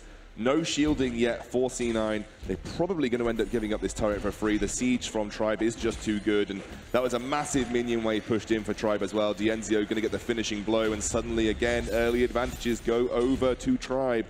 I don't think that's good for C9. Tribe have got that composition in the late game. I feel like it's going to be just too difficult to stick to Dienzio. C9 need to look to take advantages in the next 4 minutes, or I'm really putting myself heavily in that Tribe camp. They've got such a good late game composition to deal with what C9 are bringing to the table. The T-Tigers picking up that Shatter Glass. Big power spike for him. And you can imagine a Clockwork or an Echo being prioritized at some point also. A double Fearsome Shade is something to be scared about, and a double Gauntlet also from Max Green is something to kind of keep in mind if you're Cloud9. That's a very Impunity thing to do, having the Echo on the sort of jungle Batiste. I haven't seen many North American teams adopt that. I'd imagine T-Tigers works for a Clockwork next. Maybe if they feel in the late game they need the extra peel, they will potentially consider it, but I just don't think they need it at this point. Like, 1 Fearsome Shade is probably enough. You have to have 1 Crucible, but that's got to get you through Fearsome Shade and potentially a double Gauntlet wall. Why not just have the extra damage and make it that much easier for Dienzio to clean up? Makes a lot of sense. They're going to rotate down towards the item shop now, and T-Tiger's going to do T-Tiger things and just take away those front camps. But Cloud9 this time around, they want to be able to contest. They're sick and tired of not having that gold in their inventory. Old School is going to move forwards, though, but a lot of scout traps will spot them out before they can realistically do anything, and Tribe back off. Max Green just hitting level 6 off that last couple of camps as well. Very important power spike for him. Okay, Vizzle at the level 6 mark also, but in all honesty, obviously the Wolves aren't going to be too much use. Mortal Wound not being the biggest factor, especially when T-Tigers is not in that Reap state. Crucible's there for Gabe Vizzle. They might search for some sort of advantage right now, just simply because there are too many big power spikes being hit by Tribe, and C9 just haven't taken any early advantages just yet. You have the breaking point for Dienzio. That's going to allow him to ramp up in these fights. You've got the level 6 for Dienzio, the Death from Above, so good at peeling away from a heavy dive composition, so good at shutting down things like Koshka and Rona once they dive onto you. Right now, T-Tigers is, like you said, got that Shatterglass, and Max Green has picked up his own Crucible just to deal with whatever might be thrown at them. The only thing that you really have to Crucible from C9 is that Yummy Catnip Frenzy. Everybody's got their own individual reflex blocks, but just in case, Max Green's got his Crucible as well. Yeah, this is what I like from Cloud9 now. They're retaking at this part of the jungle from them that they've not had in the previous 2 games. Maybe that's their hinge to coming back into the series. I say come back into the series, it's one apiece, but coming back in the early deficit that they have been placed in. Only 1,000 gold separates, or just under now, separates Tribe and Cloud9. The smallest gold difference at 9 minutes that we've had in this entire series. I've got to say, I'm impressed with the way that Tribe have responded to that previous game. If I were in their position, I'd be feeling really downtrodden that we had such... You had a 10k gold lead at some point, and C9 managed to bring it back, but Tribe have responded so well. Came back fighting, didn't let off on their early aggression, have looked to play around their win conditions once more, and C9 push onto this gold miner. Heavily bolstered Tribe are going to look to contest it. They are indeed. Max Green might want to pull that trigger on the gauntlet. They're going to go in. Nice ordained actually on to Joseph. Death from Above come down as well. Gabe Fizzle doesn't get struck by it, but he's going incredibly low. Dienzio. Surrey strikes backwards and is going to be able to block the Yummy Catnip Frenzy as well. They're still cutting back. Dienzio stacking up 11 breaking point stacks. Crystal Sentry is going to help them as well. But they do manage to cut him up. They managed to take the kill. Old School with 20 breaking point stacks ends up going down as well to a bad mojo. Max Green falling. A twirly death will kill him off. A 2-for-2 trade. Joseph and T-Tigers, both junglers, are just going to part ways, or at least T-Tigers trying to catch him up, but the cat is too quick. Such a close fight. Obviously, Cloud9 playing into the territory of the enemy Crystal Sentry didn't help, but that was a lot of resources expended to kill Dienzio, and T-Tigers was just not touched. Let's take a look at that again. You can see here, it's Cloud9 trying to bait Tribe into a fight by starting up that gold miner. They initially put that pressure down onto T-Tigers. The block, or the ordained onto Joseph, stops that initial engage, and they have to sort of recoup and go back. They then push everything onto Dienzio. So watch all of them dive onto Dienzio here, all of the pressure going onto him. He dies, but T-Tigers is untouched. T-Tigers full HP, full energy, and if this was a longer fight and he had that ordained up, he would have been able to clean up the whole thing, and that would have been Tribe's fight to take. And the longer this game goes, the less amount of damage Koshka is going to do to Dienzio. If Dienzio finishes up that Aegis, you're not going to see that level of damage coming out. So these kind of fights where it's Joseph able to take Dienzio out are going to be few and far between as this game goes on. It was all down to Old School yet again, building up those breaking point stacks a lot quicker than Dienzio was able to. They kited back perfectly. Dienzio's positioning was extremely precise. But Old School was just able to jump in there with a red mist, and the damage from the Serpent's Mask as well was just too much. Gold Miner gets started up again, tried moving forward once more. Didn't use the Gauntlet in the last fight, so that is still available to them if they so choose to use it. Ordain comes out, nice bad mojo actually. There's the fearsome shade, but it's going to get blocked. Apart from the gold one who just runs away in fear. Nice stun into the Death from Above as well. The walls have been popped, but Joseph ends up going down. Gets cut up by Max Green. Dienzio repositioning with that Sorry Strike is just going to chase Old School. He has to be very careful. Crystal Sentry wants a word in, but Dienzio Sorry Strikes forward, but Old School getting the lifesteal off of the minions, but ends up going down regardless. They lose that Crystal Sentry, but they take 2 lives in the process. Yeah, C9 basically cut their losses in the middle of that fight and said, let's just get the gold miner. Let's just take the gold miner. It's a huge amount of gold for the team, but they might end up losing a turret for it, which means Tribe are going to take yet another advantage. Joseph doing his best to defend here. Here comes Gabe Bizzle. Max Green popping that flask. There's Yummy Catnip Frenzy straight on top of T-Tigers. Death from Above comes down, separating the rest of the team. Joseph hasn't got many tools to work with now, but they've managed to clear out the wave and stop the turret push. There we go, C9 recuperate from that team fight that went so badly wrong. Again, it's one of those scenarios where you have all of these heavy diving heroes and there are just so many obstacles to overcome. It's like an assault course that Tribe put down. First, you have to get through a wall that stuns you. Then you have to get through missiles from the sky that stun you. Then you have to chase up to a heavily mobile sky with a Vanguard, not to mention an army of zombies that fear you and an Ordained that keeps you in a specific location. There are just too many things from Tribe that help keep Dienzio especially safe I think C9 to negotiate through with just one Crucible and 2 reflex blocks. It just feels like it's almost an impossible task. They have to find that initial jump on Dienzio and blow him up straight away.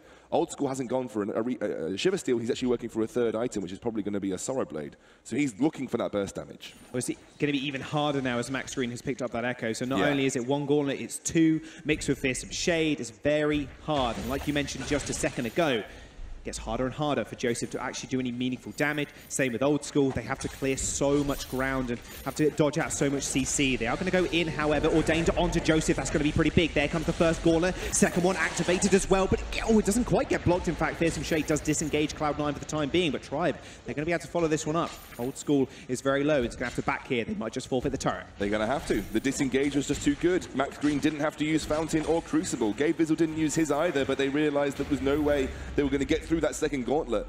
They actually used the Crucible to get through the first Gauntlet. And then that's why the Fearsome Shade was so good at disengaging. This is just a heavy, heavy kite and disengage comp from Tribe. And it's working wonders now. These big item spikes that you talked about, the Echo, the Aegis finished up, it just feels like it's now a very, very steep hill for C9 to have to climb to actually take Tribe on in one of these late game team fights. This is why I said that there wasn't enough early advantages gained by C9 to punish Tribe, and Tribe have a perfect composition once again. I think Tribe have done so well in draft across all of these games in the series so far. That'll be all due to their support stuff as well, their support network. Cloud9 have the same thing, and that's why these teams can compete at such a high level right now. Crystal Sentry is going to fall, so Cloud9 taking the priority on that one. I do believe that's the first one they've actually taken throughout the entire series, and it actually lands them in a position where they might be able to fight. If they do take out this Crystal Sentry, they're going to be able to fight in these small corridors. However, that's where Max Green and T-Tigers also want to rumble. So they get that Crystal Sentry, a little bit of gold in the bank before they have to start to think about Kraken. This is going to be where Tribe try and draw C9 out. Again, this is one of those scenarios that they've been trying to exploit throughout this entire game. And Tribe really do like to push that Kraken very, very quickly. They like to take it as soon as it's up most of the time. This time around, they're not in such a commanding position. They're definitely in the lead, but they're not exactly dominating C9 like they have been in the last 2 games. Still in the stronger position, though, I believe. But the situation, they're in the exact same situation apart from that massive gold advantage they were in game number 2 and even game number 1. Cloud9 haven't actually been able to breach a turret, while Tribe have 2 turrets down. And they also have, they've taken 2 turrets, and they have that just choke point turret to take out next. They're in exactly the same situation, and if they can win the next fight, that Kraken will be theirs as 15 minutes has just rolled over. Joseph's infusion is nearly out. He has to get 100 more gold in the bank and he can refresh that. It's definitely going to need to be refreshed before this next fight. Old School should be okay. T-Tigers can work up towards his own. He's actually got it in his inventory, and Dienzio has his own. So again, infusions, again, at this point in the game, so important to keep refreshing those infusions. They are worth so many stats for the gold value that they are. They're a limited time period, of course, but it's almost a necessity when you get to this stage in the game to have an infusion consistently refreshed, which makes it very hard to complete items because you're consistently spending 500 gold on infusions. They're going for a Crystal Sentry once more. That was a very aggressive and risky move by C9. They're going to get flared out. Can they get back? They did take that off spawn. T-Tigers looking to go for a flank. Dienzio doing the same thing. They know exactly where Cloud9 is right now. The minions in their favor also. They're going to go straight onto Dienzio. Sorry, strike backwards. There's the nice Yummy Mechanic Frenzy, but it doesn't actually end up landing. Dienzio did block it. Double Gauntlet used already. And a Fearsome Shade also to ripple them backwards. Dienzio just freely stacking on the back line. 9 breaking point stacks right now, but Max Green is falling very low. That's There's a the really good Ordained. engage. Oh, T-Tigers manages to just get a little bit of damage down. Gabe Vizzle is going to fall. Joseph going down as well. Dienzio kiting around. Will he be able to get a third? He does. Another Fearsome Shade comes off cooldown and sends Old School to the grave. Dienzio finds the 2. We might have said that Old School, the best laner in North America. I'm sure Dienzio has got words to say about that. You see how difficult it is, even when C9 take that engage, to get through to Dienzio. Gabe Vizzle jumps in. Look at the kite away from Dienzio immediately. He blocks the Yummy Cabinet Frenzy, gets up to turret safety, suddenly is no longer a target. C9 change their focus, start using that melee combat with the Batiste and the Arden to play into Rona's favor. But right now, it's just so difficult to get on top of Dienzio and stay on top of Dienzio. And he's building those breaking point stacks throughout the entire fight.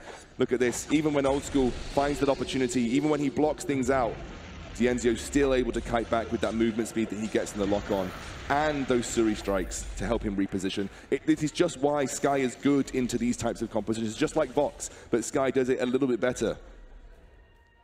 And Dienzio loves playing Weapon Power Sky as well. He said it's one of the picks that he was looking forward to playing throughout this tournament. And it has been such an overrepresented pick here, especially by the North American teams. They love that Weapon Power Sky, and you can see why. So difficult to lock down. Tribe have unleashed the Kraken as well. Not quite escorting it. C9 are going to be able to get a bit free damage down onto it. They are just moving up the lane now as well to escort it. Remember that base has been broken already. They're going to go for an engagement. Nice twirly death. A nice ordained actually to lock the fortress in place. Gapers will actually get stunned. Dienzio kiting back straight on top of Old School. Gordon gets laid up. Young Mechanic Frenzy is going to get blocked as well. Dienzio still kiting back. 12, 13, 14, 15 breaking point stacks. Old School's going to fall. And already Max Green just trying to disengage him. Those Vanguards are good. No one can touch Dienzio at all. And Ordain locks Joseph in place, and there's another kill, another ace, back-to-back by Tribe. Dienzio, the Sky Monster, held his Suri strike until the end of the fray came down, then Rona had nothing to follow up, couldn't get that foe splitter in.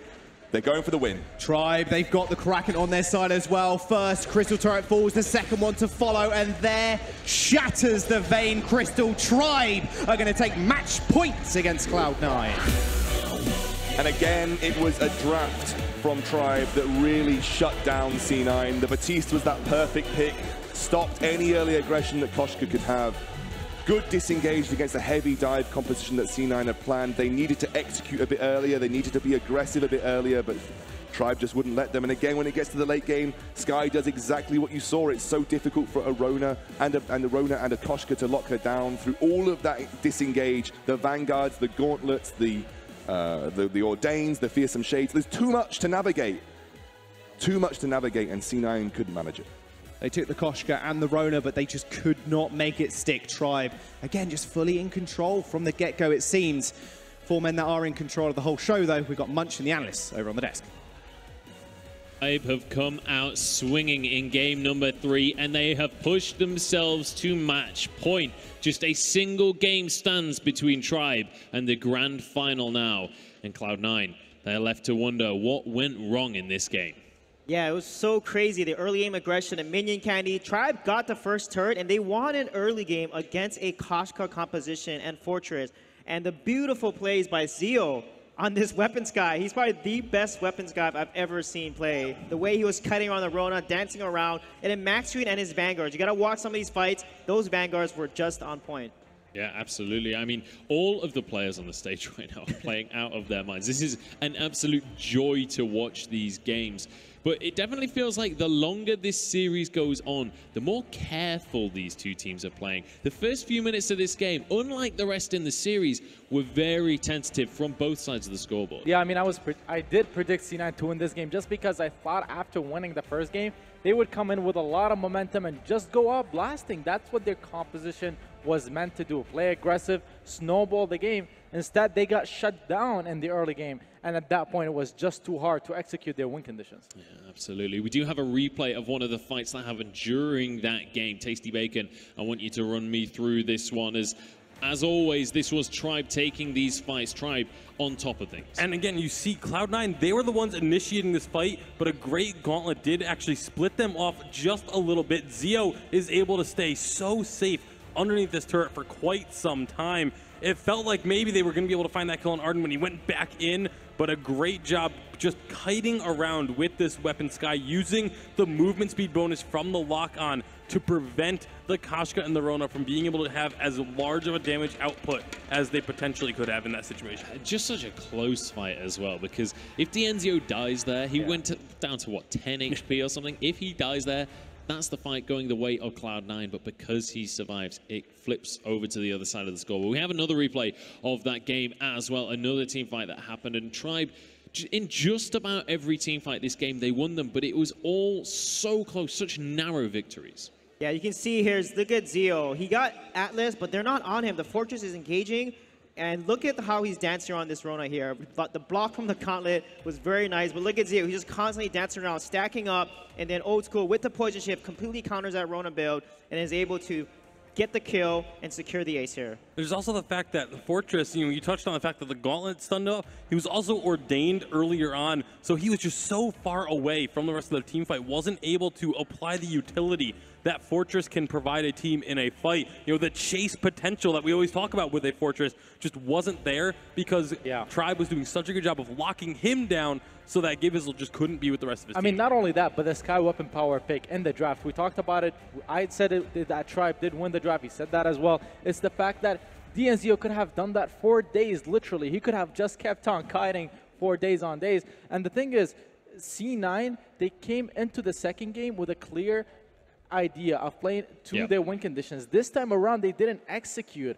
Why change your strategy from a late game to an early game if you're not confident in playing it? Honestly, it felt like both teams coming into game number 3 just couldn't, they felt like they couldn't afford to lose this game. It's on to match point now. That's the issue. And it felt like both teams were coming in very tentative. Let's take a look at the damage done in that game and see who was topping the tables for game number 3 of the series. It was, in fact, DNZO on that weapon Sky coming on through. T-Tiger's actually doing a huge portion of the damage for the team as well, more than I would have expected a Batiste to be doing. Yeah, because when you bunch up against a bad Mojo, it does AoE damage, especially when he's in power. That ability does significantly more damage, and then the empowerment lasts a good 4 seconds as well. So that's where T-Tigers were able to get a lot of damage because they're constantly trying to overly dive Zeo and weren't focusing as much on Max Green or Tigers. And again, one of the big stories of this game was just Old School not being able to output the damage on the Rona. When you start using the red mist, you get slowed down. If you're getting hit by a forward barrage from a weapon Sky, that's another slow. There's so many slows that were put into this composition to ensure that no matter where this Rona was, she was not going to be able to stick onto a target. All right, well, I'm getting withdrawals at this point from gameplay, so we need to get on into the draft for game number 4 of this semi-final. All 3 so far have been so close. Tribe started things out strong. Cloud9 came back, and now Tribe are on to match point. We'll see as the draft comes on through if they can turn this into a victory. But what are we expecting to see here, Zora? I mean, what I'm loving about this series so far is that both of these games are coming in, or both of these teams are coming in with their own meta. Yes, they're both from North America. Yes, they have very similar play styles. But you can see in the draft, the first game or the second game, C9 said the counter to Rona is Vox. The third game, Tribe said the counter to Rona is actually Sky. And both of these teams won with those picks. So it's very interesting to see slightly different metas clashing against one another. And both teams are very confident in what they believe in. I think the strangest thing about this series thus far is that both of these teams have not won with the Koshka pick. And this is a signature hero for both of these junglers. So maybe something that is going to be moved away from as we round out this series. Yeah, potentially that could be the case, but it is time for our draft. Here we go. Rona, the first ban coming out from Tribe. It's going to be answered by the Churnwalker. That's the only ban that's been consistent throughout the entire series so far. Yeah, I love how Tribe switched it up because the last game they were in A side, they actually banned Sky, and now they banned Rona. So their draft strategy has been much more damage. And look at that first pick, Kasha come right out, and that means if Batiste isn't picked, he could potentially be banned. I mean, Koshka's the one that's sitting on 0-2, so I'm not sure if they're going to be changing this up even. I mean, they're obviously going to have to change it up even further because Rona is banned as well, but there's got to be some other strategy that they have up their sleeves if they're still willing to prioritize this Koshka despite the 2 losses. I wonder if Cloud9 are going to first pick the Blackfeather right here because CP Blackfeather is one of the better picks against Koshka as far as securing those jungle camps. When she tries to invade, she tries to steal a tree and away from you, use your on point. If you do it in time or time it correctly, you're able to steal that camp away from her and continue on defending your jungle. So Cloud9, they do have the choice if they want to go that way. Yeah, that's a little risky though because Tigers just plays his Koshka so well. In the game that Joseph was CP Blackfeather, he got completely dominated by Tigers Koshka. He had like almost double Joseph's CS. So I think in this one, Cloud9 may switch it up. Potentially maybe even putting Joseph on a Baptiste, which we haven't seen lately. So let's see what they decide to pick the captain here or not. Let's also keep in mind, this is potentially match point. If Cloud9 do not win this game, they are out. So if there was ever a time to completely shake up your draft, right here is the time. This is a Baptiste captain, not a Baptiste jungle. C9 back in spring in the Western Unified Championship. The way they countered the Koshka when she was the hottest pick was with the captain Baptiste that Gabe pulled out. And first picking it here, they're going to try to bait Tribe into thinking it's going to be a jungle Baptiste, and they're going to try to flex it later on in the draft. Yeah, maybe they might give him a weapon Baptiste, right? Impunity played weapon Baptiste phenomenally well, and it completely shut down Koshka and a Rona composition, actually. So let's see if that may potentially come out. But I think here, the Arden or Fortress ban is going to come out because Fortress Koshka is just way too strong. What I really want to see here is the return of Catherine Batiste. That's what I want to see Cloud9 go Catherine for. Batiste. Your back is against the wall. You need to pull something out. That huge CC lockdown. It's really even strong with the against buff to Koshka. Crucible, I think it could still make magic happen here. It's really strong against Koshka because the multiple CC that comes out from that composition can lock her down for extended periods of time for your carry to focus her and kill her. She's a very squishy hero. If she's not able to dance around with her mobility, she's very easy to counter. Yeah, I was going to say, she only gets that mobility when she connects with abilities. So if you can deny the ability usage from Koshka, then she becomes a sitting duck. However, I think Lyra will probably ban her. Lyra Batiste is really strong together. That's a lot and a ton of sustain and protection as well. And with the Catherine Batiste, although it was such a strong comp in the previous meta, Crucible reflex block time got buffed to from 1 second to 1.5 seconds. And that's a huge counter to the double CC compositions of Catherine Batiste. I mean, I'm still expecting Cloud9 to run this as a Captain Batiste. Let's not forget that. I think they're gonna go with the Vox pick right here and save their jungle pick for the last round so that they can flex the Batiste into the roam, leaving Tribe wondering, is it gonna be Captain? Is it gonna be they're jungle? Gonna take Vox and leave Lyra to Koshka Lyra. I think that's extremely strong. Okay, there we go. They're gonna take the Vox. They're gonna take the Lyra here, and then that's gonna give Tribe the Vox with Grace, which is an extremely strong engage composition that you want to counter the Lyra heal. Especially Grace, I think, is a little better than Lyra in the late game. They could also even run the Vox Fortress and just take Cloud9's, or sorry, Fortress's Fortress's ban. Just kidding. But they could go. The Lorelei, though, I mean, if Tribe has ever practiced Lorelei and they were looking to run her coming into this tournament, this is about as good as it's going to get up an opportunity. The last game of the semifinals, it is a best of 5. If they win this one, they go to the grand finals. There we go, Grace, and it's going to be a Vox probably, or an Adagio, because Adagio will counter the Vox with Adagio shift build, and then if Cloud9 picks Vox, that's Zio really, doesn't look too thrilled really about whatever the decision is being made right there. Really? He threw his hand up and walked away. And then there's the Vox pick, potentially coming from Cloud9. If they pick Vox, it's a little risky because Adagio outranges the Vox. And it's a pretty solid pick there from Tribe. I think what happened there is that Zio wanted the Vox pick instead of the Adagio pick, but his coach and his teammates thought the Adagio was the better choice for the team, so they decided to go with it. Not given Cloud9 the double heal composition with the Batiste, had they chose to go with the Adagio Which for is old essentially school. triple heal when you think about it, because it's all focused around that Batiste. But yeah, definitely going to be something to keep our eyes on, though, is if that's going to cause an issue. If a carry doesn't get the pick that they wanted, are they going to be able to perform to that same level? That's something very, very intriguing to me. Well, it's going to be the Vox going over to Cloud9. I think the key thing to bear in mind is if you're winning, and that's kind of the emotional state during the draft, you should be cool, calm, and collected at this stage. Kind of a little bit of animosity potentially between the team here for Tribe, but these are our compositions locked on in. What are our thoughts as we head towards this 4th game here? Well, Adagio and Koshka put so much pressure early game, and in lane especially. I think Tribe's going to win the early game. And as long as they continue that and don't make any mistakes, they can take this game. All right, it's time for predictions. Got to do this one quick because we're ready to jump into game. Bacon, we'll start with you this time. I think Tribe's got the momentum. Cloud9 looks shaken. All right, Irakizaro? I'll go around and say Cloud9 just because Batiste Lyra should be able to hold off the Koshka. All right, one apiece. Suijay, you're the decider. It's going to be Tribe. All right, 2 for Tribe. It's time to jump on into this one. It's time to pass it back up to Jaws and Excoundrel to kick off game number 4 of our semi-finals. Thanks, guys, once again. Game number 4 is where it ended in the Unified Champions over in LA, but it was Cloud9 that were 2 games up. This time around, it is Tribe at the spearhead. Will it go to game number 5, or will Tribe take it right here, right now? It felt like Tribe definitely predicted that the Vox was going to come out from C9.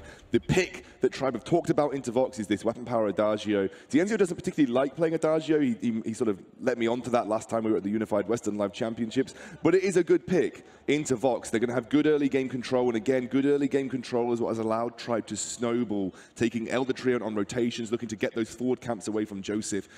Talking to Physics, in between these games, she said it's kind of in Joseph's head a little bit. He just needs to make sure that he keeps himself up in this jungle, make sure he resets himself and gets ready to combat on this early game.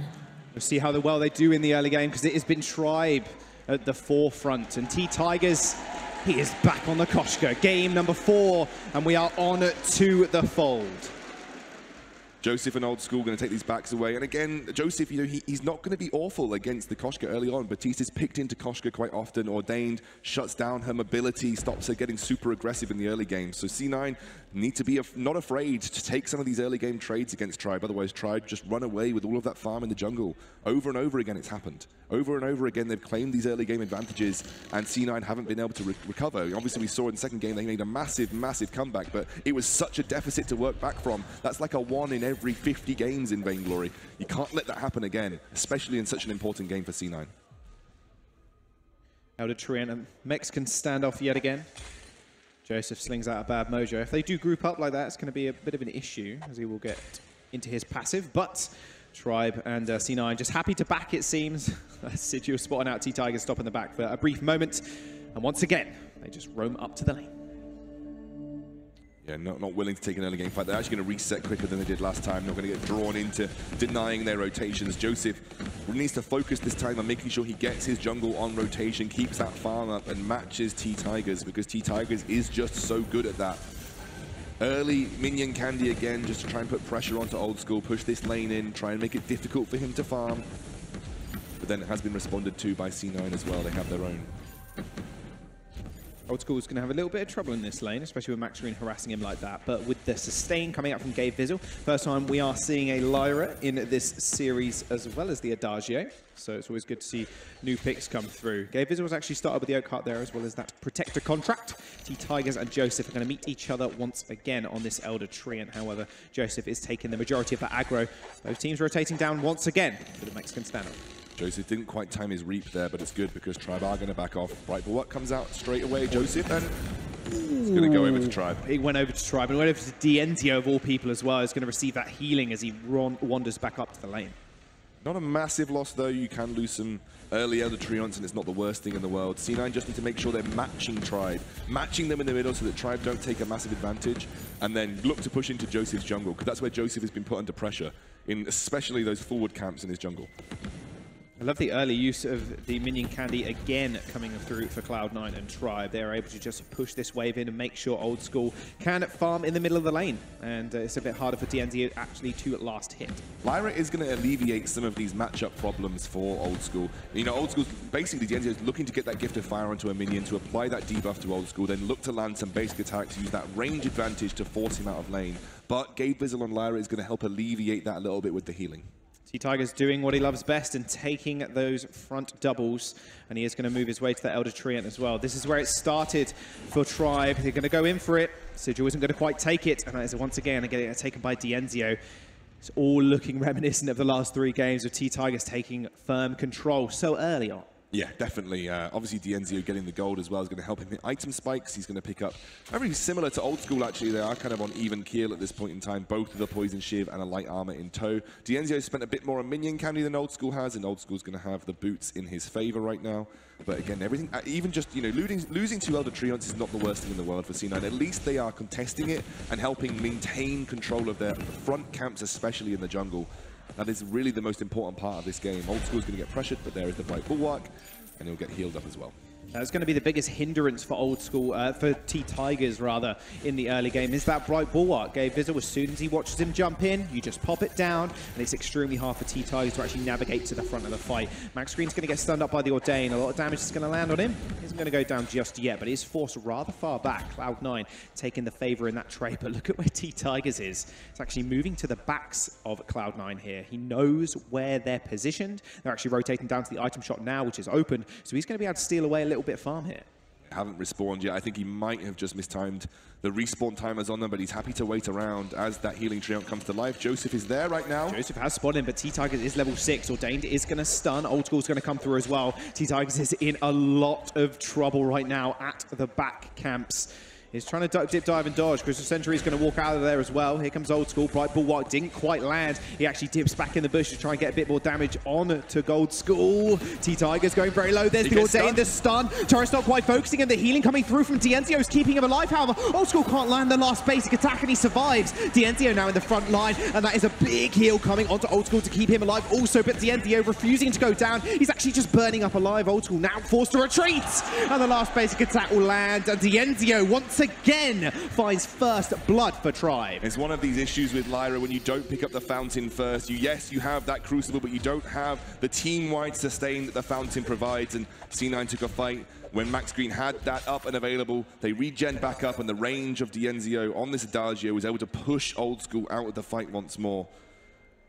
C9 put onto the back foot very early on. They're almost over, just over 1,000 gold behind. Very reminiscent of every game that we've seen in this series. Tribe just dominate from minute 1 to minute 8. It's all Tribe, all Tribe, all Tribe, and C9 just can't seem to cope with the pace. There have always been very low kill games as well, coming up to the 10-minute mark. We normally see 1-2 kills go across to Tribe, then they take the first turret, and then Cloud9 slowly lose grip on the game, and they forfeit turret after turret after turret. And that one win they did manage to get was a complete turnaround. They were placed in that exact same situation in game number 3, where they could try and turn it around in the late game. It was just T-Tigers and Dienzio's ability to control the team fights on the sky. That was just... well, it sealed the deal on their victory. Tribe pushing in now. They don't have a huge minion wave to work with, so they're not going to get a huge amount of damage onto the turret. In fact, they're just going to leave it as it is. Good scout trap placement. It's an interesting scout trap placement because it gives you vision control of that area of the Tribe Rush, but also just manages to catch onto the gold miner as well. So it's a kind of like a 2-for-1 scout trap there, and also because of the positioning is just a little bit different from what you usually see. Usually you place scout trap furthest away in that Tribe Rush to make it harder for the enemy to commit to take it down. Not a lot of people run over that area, so it maintains vision for a little bit longer just because of how different that scout trap placement can be. Now Cloud9 taking the priority in the lane, and this is something we saw in game number 1, where they were just forcing the lane in and forcing up the melee composition that Tribe did draft up to towards the lane to try and defend the turrets. This time around, they are running this Adagio. First time we're seeing it in this series. It's very easy for Dienzio to actually just take out these minions, no problem whatsoever. However, the poking coming out from Joseph is only going to get stronger as he did pick up that Shatterglass moments ago. Adagio will eventually fall off compared to Vox as this game progresses, though. You know, Adagio is supposed to be an early game oppressive carry that's supposed to put pressure onto the Vox. They know that T-Tigers could be behind them. T-Tigers is waiting in the wings, but Gabe Vizzle has spotted him out. They did manage to get through that scout trap. Oh, well, Old School runs right into the fray. Oh, Holy Nova onto 3. There's the Sigil to heal him up. Old School goes down. A twirly death from T-Tigers does finish off the kill. Cloud9 caught. Wrong place, wrong time. Max Green takes advantage. Fearsome Shade used for the disengage, but that turret is going to fall once again. Tribe Gaming come up massive. Old School just... that game, that second game, that resurgence was amazing from him, but pretty much... the rest of the time, 75% of the time, he's been making these really odd movements that just aren't normal for him. He walked straight into Adagio there, almost face-checked them. It allowed Max Green to get a really good Holy Nova off, and then it allowed T-Tigers to make the flank. But he did that. He walked into them. Breaking point now picked up for Old School, and that was the thing. They didn't have vision on that brush. Walked up into the brush, bam, Holy Nova, and that was really it. They are very hard to land as well, unless you land a Benediction, which does apply a small slow. Something that you want to avoid completely. And the burst damage, that's something we need to talk about as well from T-Tigers. Just jumping on Old School as he's got the debuff from Dienzio. Such an easy target to take out. Yeah, and that Gifted Fire will slow Old School down as well. They probably even then pass over Agent of Wrath either to Dienzio himself or T-Tigers and just hit those hard-hitting basic attacks that dominate the early game. Those Agent of Wrath basic attacks will fall off as the game goes on, but Tribe, they have won their games in the early games, so they pick to facilitate that. And the Koshka and the Adagio are doing just that for Tribe right now. They're going to get an uncontested gold mine. They've extended that gold lead now to just over 4,000. And again, huge disadvantages for C9 to try and have to work back from. There's the Ordain onto Dienzio. Takes a massive bad mojo. Forces Tribe to actually disengage here. Gabe Vizzle is level 7, so does have the passageway. No Bright Bulwark just yet. They are happy to just play at range with the chunk damage that Dienzio did take initially. T-Tigers now on the retreat. Now going to push back into their own jungle, going for this forward triumph. We'll go over to T-Tigers once more, but C9 really desperate to look for a fight here. as they force Tribe away. No one really, I mean, only T-Tiger's picking up shielding, so if you can get I Love Joseph onto Dienzio, you should be able to put a decent amount of pressure on him. They are pretty low right now, and C9 seek an opportunity with a large minion wave. They're going to start a fight.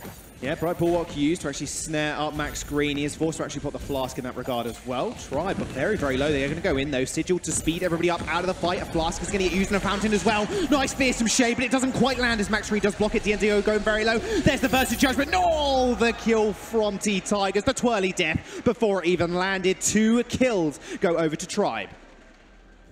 It's so difficult when you're in this state of mind, C9, to come back from a team that looks like they're playing the best Vainglory of their life, and I tell you what, Tribe really, really are.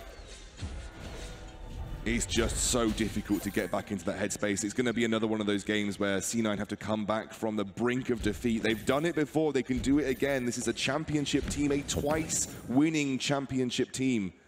The twice unified Western Live Championship. Tribe Gaming now did take that Crystal Sentry away. And again, asserting their pressure in the jungle.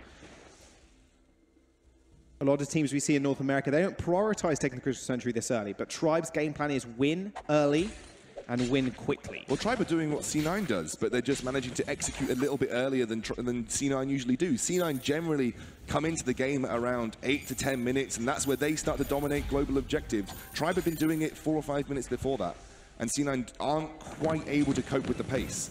There's nothing wrong with the way that they drafted this game. They've got a great draft. It's just the execution, especially from Old School, who seems to be very hit or miss during the series, isn't quite there. And I've got to say, Tribe have been almost flawless. Almost every single game they have executed exactly the way they need to. Dienzio has been unbelievably powerful on this. Every laner that he's picked up, he's had an excellent game with. And he's also hit that 3 item spike the Sora Blade already picked up.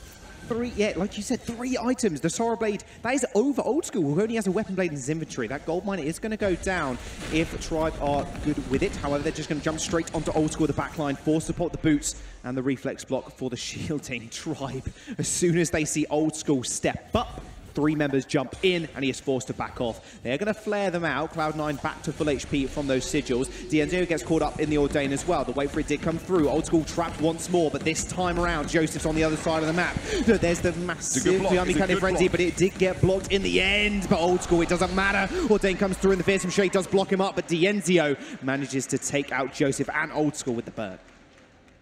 They do manage to stop the gold mine going down, though. They kind of achieved what they needed to. They got a kill. They shut down Dienzio. That's worth a little bit of gold as well. Take a look here. C9 able to just regenerate off the back of a teamfight engage that didn't go their way. And again, every single time they put pressure onto Old School, they run him down with the Gift of Fire. Dienzio looks to get into position for the basic attacks, but C9 with some good reflex blocks and bright bulwarks kite back towards their Crystal Sentry, which gives them a little bit of relief in that teamfight. They need to continuously do that, though. I mean, Old School needs defenses, but they are just so far behind in gold. Dienzio at a 3-item spike is starting to hit like a truck. He's at that major power spike. The strongest that he's going to be this game is right now. And Tribe are looking to execute every team fight to take advantage of that. That's an interesting scenario. You've kind of put Cloud9 in there. They have to retreat to that Crystal Sentry to get the 0.5 of a man and the damage and the slow that it does put out in order to aid them to win these team fights. Tribe have been focusing that Crystal Sentry consistently throughout this entire series, making sure that's not a factor when it comes to fighting in the jungle. Goldmine is going to get started up yet again. T-Tiger's jumping over the wall. Oh, Pouncy Fun he's not going to be able to use it at the moment because Ordain is going to just lock him up in place. But Old School already about 3rd HP just by initiating on Dienzio, just takes him down to half. Yeah, I mean, disgusting damage. They pull the trigger as soon as Old School steps up. They jump in, Gift of Fire straight away. Dienzio's waiting in the wings. Oh, he's waiting in the wings. Yummy Cannon Frenzy is going to get blocked again. They're still going to go for the retreat. Joseph already falls down to a twirly death. Bright Bulwark a little bit too late, you've got to say. Gabe Fizzle takes the passageway backwards and he ends up falling. That's going to be an ace for Tribe as T-Tigers and Dienzio clean the rest up. And the Tribe Gaming forever the bridesmaid, never the bride throughout the entire year in the Unified Western Live Championships and the North American VGA, came from a challenger team to a potential world champion, and they look like they're playing like a world champion right now. This is just simple execution again. Every time Cloud9 step up, they jump in, Gift of Fire down, and they burst whoever has that Gift of Fire debuff on them. As soon as someone's down, it's so difficult to peel against what the aggression that Tribe have, and they continue to pressure those carries. But it's just a single target burst coming out from Tribe. They find a target that they burst, and they take them down very quickly. And then they do that when the skills are up again. They replicate that when the cooldowns are down. And with no defenses to speak of, really, for C9, they go down super quickly. It is crazy to think that Cloud9 have struggled to crack the first turret in every single one of these games. They are finally just backing off, it seems, just trying to make sure they can get as much minion pressure in the lane as possible in order to chunk down that turret that is so close to going down. The one win that they did have was a complete reverse sweep of the turrets. They were down to one turret, and that was on a minuscule, like a couple of pixels of HP, and they were able to turn it around completely and annihilate every single turret. This time around, if they can pull that off again, which will again rely on Old School actually getting these fights and stacking up using the breaking point. But right now, Tribe, full domination, full control, and they're back in control of the gold as well. 9,000 in the lead at 16 minutes. It's 9-1. They finally took the gold miner also, but Kraken's on the board now. If Tribe end up winning this game, it would be a complete reversal of the Unified Western Live Championships, where Cloud9 beat Tribe 3-1. They certainly look in control. They're going straight for the Kraken. C9 are not even at their 3-item spikes for Old School right now. I don't know if they can contest. They learned their lesson, I think, from those gold mines that they tried to contest earlier. They might just have to give this away. Kraken gets unleashed. It's going to start to push down towards C9's base. It'll have to be a heroic defense once more from the Cloud9 squad. They've done it once before in this semi-final. Can they do it again, Jaws? Tribe are just transcending at the moment. Their gameplay feels absolutely pristine, something you mentioned last game in game number 3. They have the range this time, though. They have Dienzio outranging this Old School on this Vox. Right now, it's going to be a miracle, it seems, for Cloud9 to defend this choke point turret. Should easily go down. Dienzio is just going to be able to chunk out from range. Even Max Green stepping and T-Tiger stepping up the plate. It falls. Choke point turret down. 2 turrets remain. And they will be going towards the finals as well. Tensions building as the War Throws do get popped. They are going to go in for this engagement. Right, what goes down. Wait for it as well. Is only going to silence one. Big fear comes through as well, but that massive fountain is going to heal them up. The first turret ends up falling. Cloud9 need a heroic defense now. Holy Nova does get blocked up as well. T-Tag is actually going to focus the turret, but meanwhile on the sideline, Dienzio is 1v2ing. Joseph can't quite take him down. The Kraken is just going to knock on the base. They finally kill Old School. He ends up falling over. Joseph burning alive as well. T-Tigers, he's going to get feared up. Same with Max Green, but the Kraken is on their side. Tribe take the game. They take the series, and they are going to the finals tomorrow. Tribe Gaming, it has been a huge story for them this year to come from the Challenger Series all the way up to a potential world champion. You have got a caliber of young player on this team that I don't think the North American VG8 has seen in quite a while. C9 have been so dominant for so long. They were the North American team of this year. They were the ones that all of your bets would have been hedged on, but Tribe came in so confident.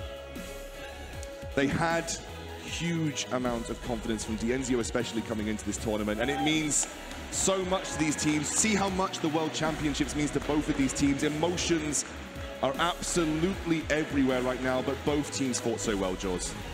History has rewritten itself, like you mentioned. Tribe take it 3-1.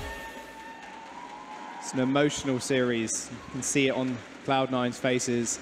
But Tribe, really, their gameplay this series has just proved why they're one of the best teams in North America. And they will be facing either Impunity or Ace Gaming